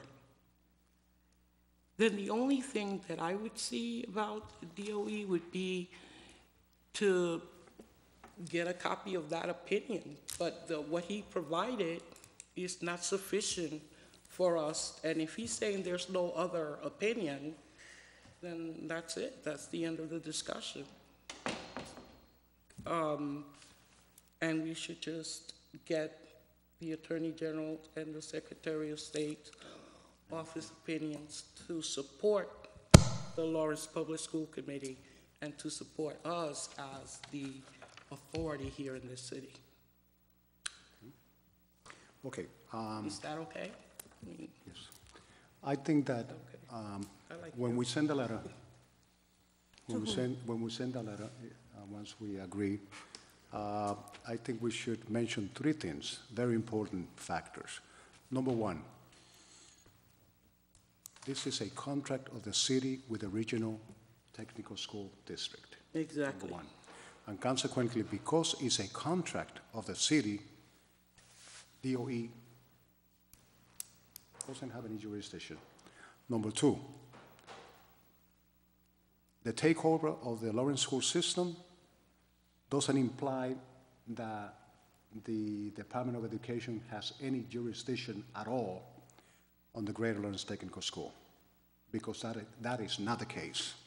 And number three, what you mentioned, that people's voting rights are being violated by eliminating the school committee from this process, from this political process. Okay? So in the letter, we should include those three. Those 3 points. Okay? Are you in agreement, Mr. Plant? Actually, I'm not. And I think those are well-intentioned, and don't get me wrong. I want to get us a letter. I don't want it, I want a straight neutral letter going out. Oh, no. Speak of the devil. Be here all night. I want a straight neutral letter going out that's going to go and not bias it either way. I want to get the raw case facts, and then again, I don't know if the voting rights have been abridged. I don't know. I can't sign on to saying, yeah. I mean, this happened 2 years ago by the state legislature. We've had, if we're going to follow that logic, the whole takeover was an abridgment of voting rights, because we have had elections since then, and they still don't have any rights, the school committee. So I don't know. If you ask me for my opinion, I just don't know. I just don't know if that's at this point a fight that we want to take. My sense is that we have a receiver now, and that's a foregone conclusion. That's water under the bridge. He's been here for what, 2-3 years now. At this point, I just want us to get a neutral letter out to those agencies, and I agree with the ones that are done, and then let's get the information. And then we can form an I argument. have confidence in all 9 of us that we're going to make the right decisions. I don't have to bias that. Yes, point of privilege, of personal privilege. I was not suggesting that we tell them what the answer is. Yeah. I was hoping that they will give us the answers. And if those answers are the same ones we're thinking of, fabulous. How about if we turn it around? Have the Voting Rights Act been abridged? And so we're saying, maybe you can ask the question, what's your second one? Is the contract controlling? Yeah. And the third one, rather than saying in a certain direction, ask the very neutral question. Does the takeover include the Glader Islands Technical School? Yeah. Seems obvious, right. but ask a neutral question, and ask the neutral question. Right. And that if we do it in that way, So I you think want that's to fair. make it as a question rather than a statement? Yes. I think so. That's more palatable. No, I We feel can do comfortable with that. that. Yes, I feel comfortable with that. Okay. Okay. We could have the city clerk help us draft the letter. We do. So the questions that we will pose. The letter is going to the city attorney. Well, I think. Right, he's going to the city Yeah, I attorney. mean, I'll send it to the city attorney and let him. And take that it would from there. inform him of what we want to see, and then our letter to the Attorney General and the But- Secretary of State. Through you, Council President? I'm sorry. No. It's still a motion, No. so. No, what? Don't. Well, you were just going to say, I think the absolute No. answer to your question, that I'm reading your mind, is no. No. My, Double through you, no. I agree. Council President, No. we're on a, I agree. we're on wanna a read my mind? time frame though, aren't we? I'm sorry? Do we have time constraints? Do we have time what? Time constraints, like, don't we have to post this by a certain day? Well, we can, we have already set a schedule. We can postpone it, but we have already set a schedule. Okay, good. No. Oh, Well, but- the schedule is, just to help me remember, Yes. the 12th was the Deadline. deadline to file for applications. Correct. And that we would meet on the 25th? That's correct. And that's a For special February? meeting, because that's not our regular meeting? February or March? It will be a special meeting. Okay, thank you. The 12th of February or March? 12th, February, all February, Oh, only February. 225, tentatively, 225 is the joint meeting. tentatively, Fantastic. unless postponed. Thank you. I'm going to get a rash of crap because of this, but Then don't do it. well, I'm going to ask the council president if he finds that if it's in our best interest to see if there's anybody else in the audience to speak, then he can make that Can I say something, determination. please? That's his call. I'm going to ask 2 him that seconds, question. please. For you. I'm sorry. Go Thank ahead. you. We already have a meeting that's going to be set for a date. We don't have any information. We need letters from the DOE and all these other places that we're asking information from. If we bring him up to talk right now, we're going to be here till 1 o'clock in the morning, and it's not about discussing the issue. It's about not having the proper information in front of us to be able to discuss the issue. So we're just going to sit here and blah and waste time and then have to come back with the same issue in front of us, which is a waste of time to me. I think that right now, having him stand up here and not having the proper information in front of us is a waste of time Thank you. to discuss the issue. Thank Here, you. here. Do you agree with that, Council President? stand by your opinion. Yeah, no, I have to agree with that. I think we need we need information. Yes. And to hear Mr. Riley's opinion tonight without getting some additional feedback from the Attorney General and the Secretary of State, then we will be. Non-funded, sorry, just non-funded conversation. Mm-hmm. Yeah, I agree with that. Okay. So the motion, we want to vote now? There is a motion on the floor. Just for clarification purposes, what is the motion again? No, okay. What is the motion? The motion on the floor is to. Because Do you want to try it again? Go ahead. You want to try it? Go ahead. Good, try it. You want me to try to clarify? I can do a pretty good job myself, but if you want to give it a shot, go ahead. So basically, what I understand the motion to be is that you want to send correspondence to the DOE. You did not accept. No, I didn't go there. Let me go. Let me interrupt. So, a letter to the city attorney, including that he get input from 3 different agencies: Secretary of State, Attorney General's Office, DOE.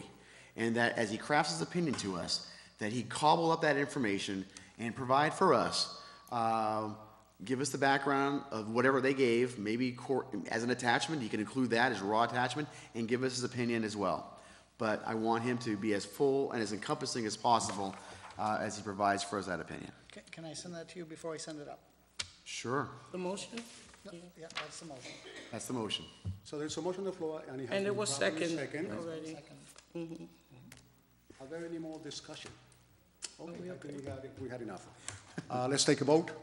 All in favor, say aye. Aye. No? Oppose? Roll call. Excuse me one second. On the motion presented, Council Vice President.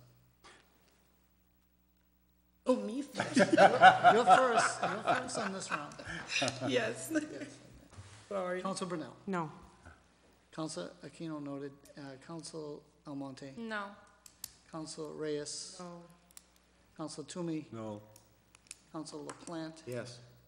Council Vasquez. No. And Council President. Yes.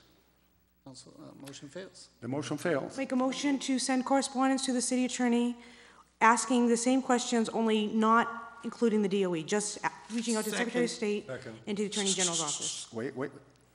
Finish your motion, please.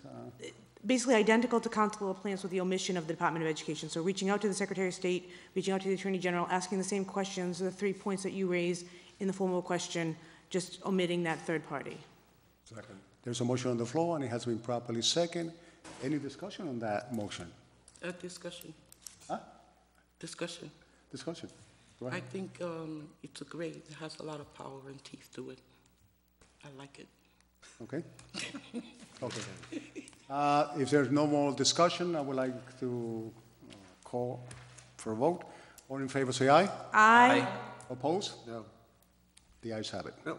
Roll call. Oh, I'm sorry. There's a no? One no. Okay. Oh, no. Roll call. Council Vasquez. Yes. Council LaPlante. No. Council Toomey. Yes. Council Reyes. Yes. Council Almonte. See. Council Aquino.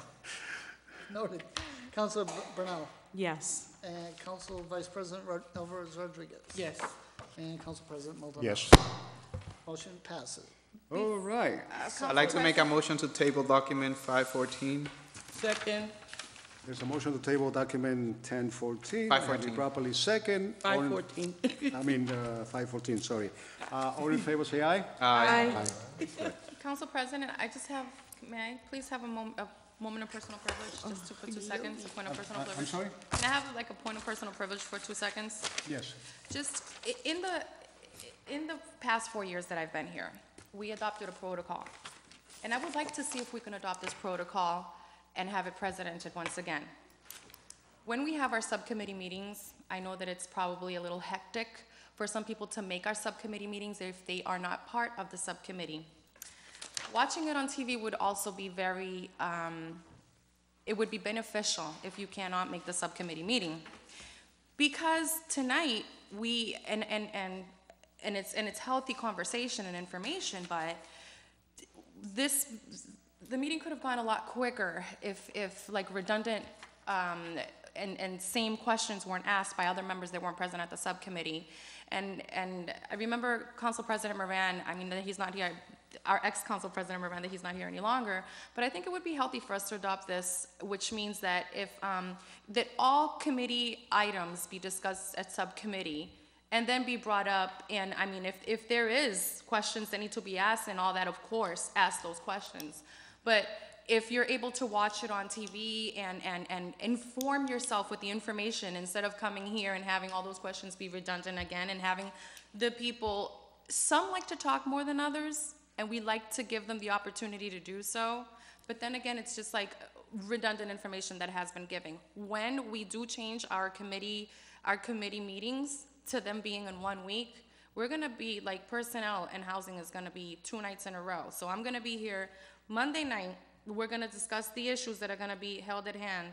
And then we're gonna come in here on Tuesday and we're probably, well, actually no, because they're gonna be on for the next meeting, but then we're gonna come in and rediscuss and rehash all of that. So if we was to do that for every single subcommittee, we're gonna have 4 subcommittees. Imagine if personnel was packed during that meeting, if housing was packed during that meeting. Budget and finance, we're gonna be hitting the budget pretty soon. Ordinance is something that's wicked busy, and if all of us have questions during our full committee meeting, we're never gonna finish. I think that your suggestion is a well point taken.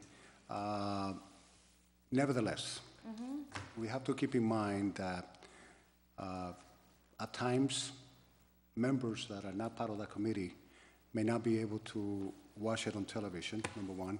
And number two, there may be questions that the subcommittee will not ask or forget to ask, and consequently, members of the city council who are not part of the committee may want to ask those questions.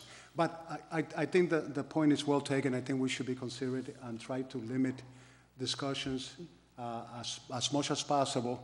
But obviously, as I said before, I don't want anybody to take a vote on anyone or on any decisions unless it is clear in their mind what they are voting for. And I agree. That's very important. And I agree with that. But my things is like if, say you weren't here for the subcommittee and you weren't there for, and you weren't able to watch it on television, and we've hashed something out that we spent 45 minutes of subcommittee discussing. And just because you weren't able to be privy to that or watch it, you're gonna come here and ask the same question, which is gonna, so just to eliminate the redundancy, I mean, a lot of us have, I mean, I've got Jared sitting back here who has to go to school in the morning and I have nobody to take it. So it's 10:30 at night. Now my son's gotta go home and go to sleep at this time. Which, I mean, and not because we don't want to hash out the situations which are at hand, because that's what we're here for. I'm not trying to take any importance away from that, but what I am trying to say is the redundancy of it, I think we could do away with. I agree with that. Council President, I have always said, from the very beginning of being on the council, that if you have to attend every committee meeting, then don't have any committees. All right? The committees have to do their work, and the whole council has to do their work. It is my personal opinion that if people, when they presented what happened in the committee, would actually say a little bit about the discussion, that then would stifle, the necessity for asking what may be seen as redundant questions. All right? To me, it's the first time I heard it. Yeah, right, To the people that are out there, people out there may only look at the general council meeting. But for a docket to be called that says 1 quarter budget reports, blah, blah, blah, and nothing else, it's ridiculous. So if people do not want to hear questions that they've already tackled, then it is my opinion that when they present the committee report, that then they talk a little bit about what happened. That's what I used to do in the house. I'm wondering whether providing the city council members a summary of the minutes of those subcommittees might help. So that way, you review those minutes and you know the questions that were asked. But it's not only for my benefit, it would be also for the benefit of those hearing us. Okay, one last comment on that, because I think we need to move forward. I by no means wanted to, you know, it's by no means wanting to have it be any type of difficulty, because we do play the meetings over on TV and stuff like that. Like I said, it's just so that we're not, because I mean, I interview people for personnel, so I'm not gonna sit here. The girl that was very eloquently to say, Glavinelli, to say all of the stuff that she did, for me to sit here and say this candidate does X, Y, Z, and blah, blah, blah, blah, blah, blah, blah, you know, just to cut our full council meetings a little bit down. If we can watch them on TV, I think it would be like a courteous to all of us here. It would be a courtesy if we could, you know, get our, that way we're not asking the same questions, is all I want to say. And that way the person is not continuing to say the same thing and reiterating their whole educational background that took 45 minutes for them to explain how they got there during our subcommittee, that they're going to have to come here and explain the same exact thing for 45 minutes again. I just... Yes, no.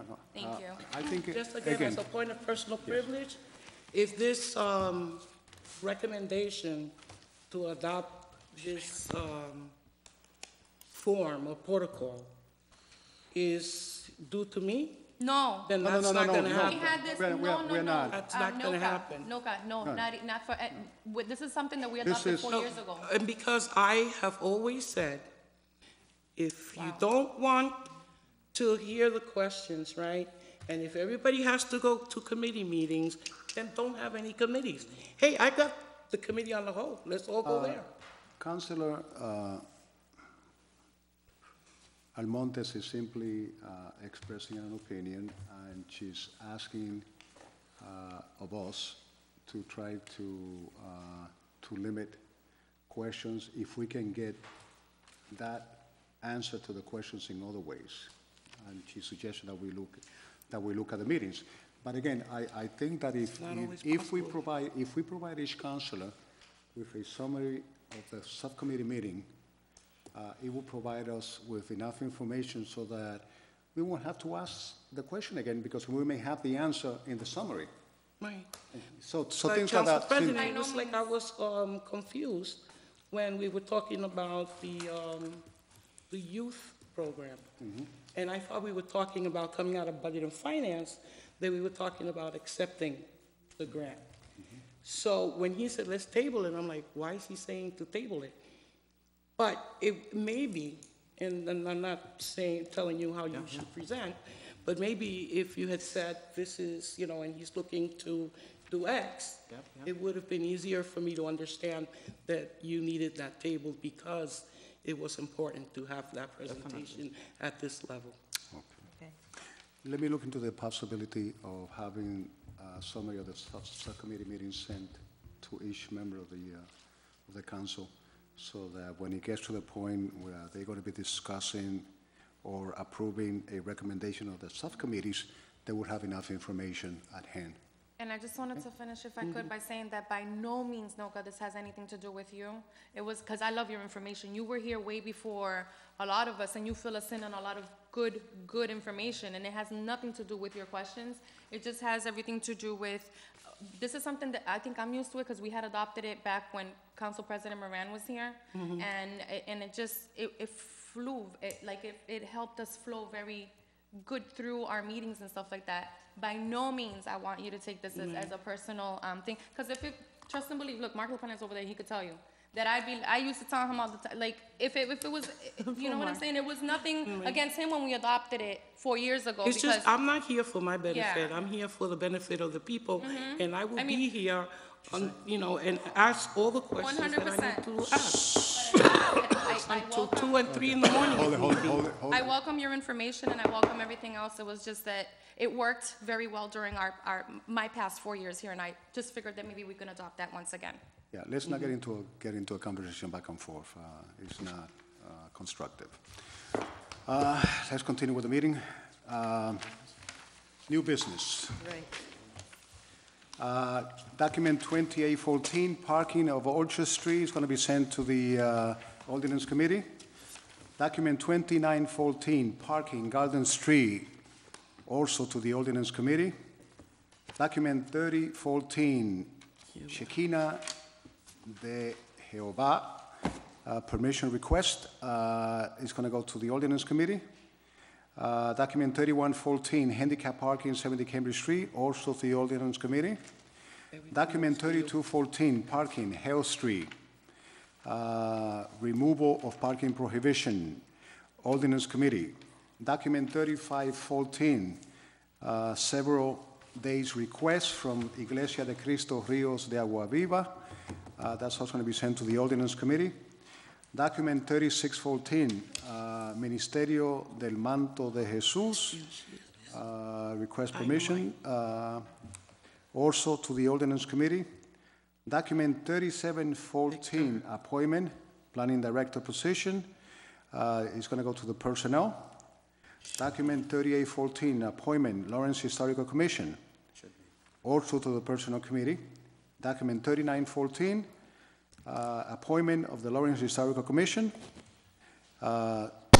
is going also to the Personnel Committee. Document 4014, appointment Lawrence Redevelopment Authority, is going to go to the Personnel Committee. Document 4114, acceptance of Attorney General grant, that's going to go to the Budget and Finance Committee. Document 4214, appointment of Zoning Board of Appeals, Personnel Committee. And finally, document 4314, appointment to the Zoning Board of Appeals. Also, that document is also going to go to the Personnel Committee. Council President? Yes. A point of personal privilege, and it's Yes. probably not the proper way to frame this by parliamentary rules, but I just received an email this evening, I think we all did, but just because of the snow that's coming tonight, we may want to inform our constituents that tomorrow there will be no trash pickup, and that it's going to be bounced over a day. So the Wednesday trash pickup will be Thursday, Thursday will be Friday, Fridays will be Saturday. So That's because of the snow. Because of the snow that we're expecting Okay. tomorrow, that's correct. Okay, that's very important. So, thank you for that information. Council President. Sorry? One item on the old business, document 31813. It's an appropriation. Let me see, where did I have it? The meters. You can do it. Where's that document? On the old business? No business. Okay. Gentlemen, old business. I would like to take, do we need Send it to Budget and Finance. a motion to take this out of the old business? So, Send No? it. Just send it. Oh, Just okay, send it. okay. I'm sorry. Okay. Do we have anybody to speak on behalf of this? Attorney Barty was going to address the council on this. He brought it up in December, but kicked it over to this session because he wanted the new council to address it. So I guess a referral might be appropriate. Do we have you have a copy? All of you? It's in the package. It's in the package. This is this is a memorandum of agreement. You may want to look at it. If we have any questions, we may have questions. Does this have a deadline? Okay. Council President, there is no deadline, but I will tell you that those individuals who serve in those unions have been anticipating this adoption of this for some time, and so I think that we would not want to add any extra haste if we can avoid it. If we like to, tradition would recommend that we send that maybe back down to the Budget Committee so that they can review it quickly and then bring it back up here, but clearly it's your call. Yeah, I would feel very uncomfortable voting on this because of the fact that we may have questions to ask the attorney. So it is better that it goes down to subcommittee, and at the subcommittee level, we can ask the attorney to come, and the subcommittee members can ask. Definitely. Now, this would be, employees, so it would be to personnel or Budget and Finance? Budget and Finance. Okay. Okay, then I'm going to send this document, 31813, down to the Budget and Finance Committee, and we ask the city attorney to be present so that he can answer any questions that the subcommittee may have regarding this document. Okay. Mr. I would like to President, entertain- prior to adjourning, I'm sorry, yes. prior to adjourning, we all received a copy of Powers and Sullivan's certified public accounts Yes. about the management. Yes. I think it would be worthwhile personally, if, especially in this management letter, I've gone through it, there are several things in here that I think might be the councilors might be interested in having someone present it to us. Maybe Mr. Iannello, because a lot of it has to do with the finances of the city. Was this matter? To you, Mr. President. This matter was sent down to the Budget and Finance Committee, wasn't it? Yeah, this item is currently tabled at the Budget and Finance Subcommittee. Powers and Sullivan was invited to come before the subcommittee for the meeting which should have happened on the 11th. However, they are not able to attend. They did send correspondence to Mr. Iannello. I believe the city clerk was also copied on that, and myself. And they had suggested meeting at a later day. We don't have a date for when they're going to come present. So once we have dates, I could provide it to everybody. Thank you. Okay. Motion to adjourn? There's a motion on the Second. floor to adjourn. That has been properly second. All in favor, say aye. Aye. Opposed? Can stay? The ayes have it. So, When are the subcommittees meeting? Budget and Finance meeting tomorrow night. Budget and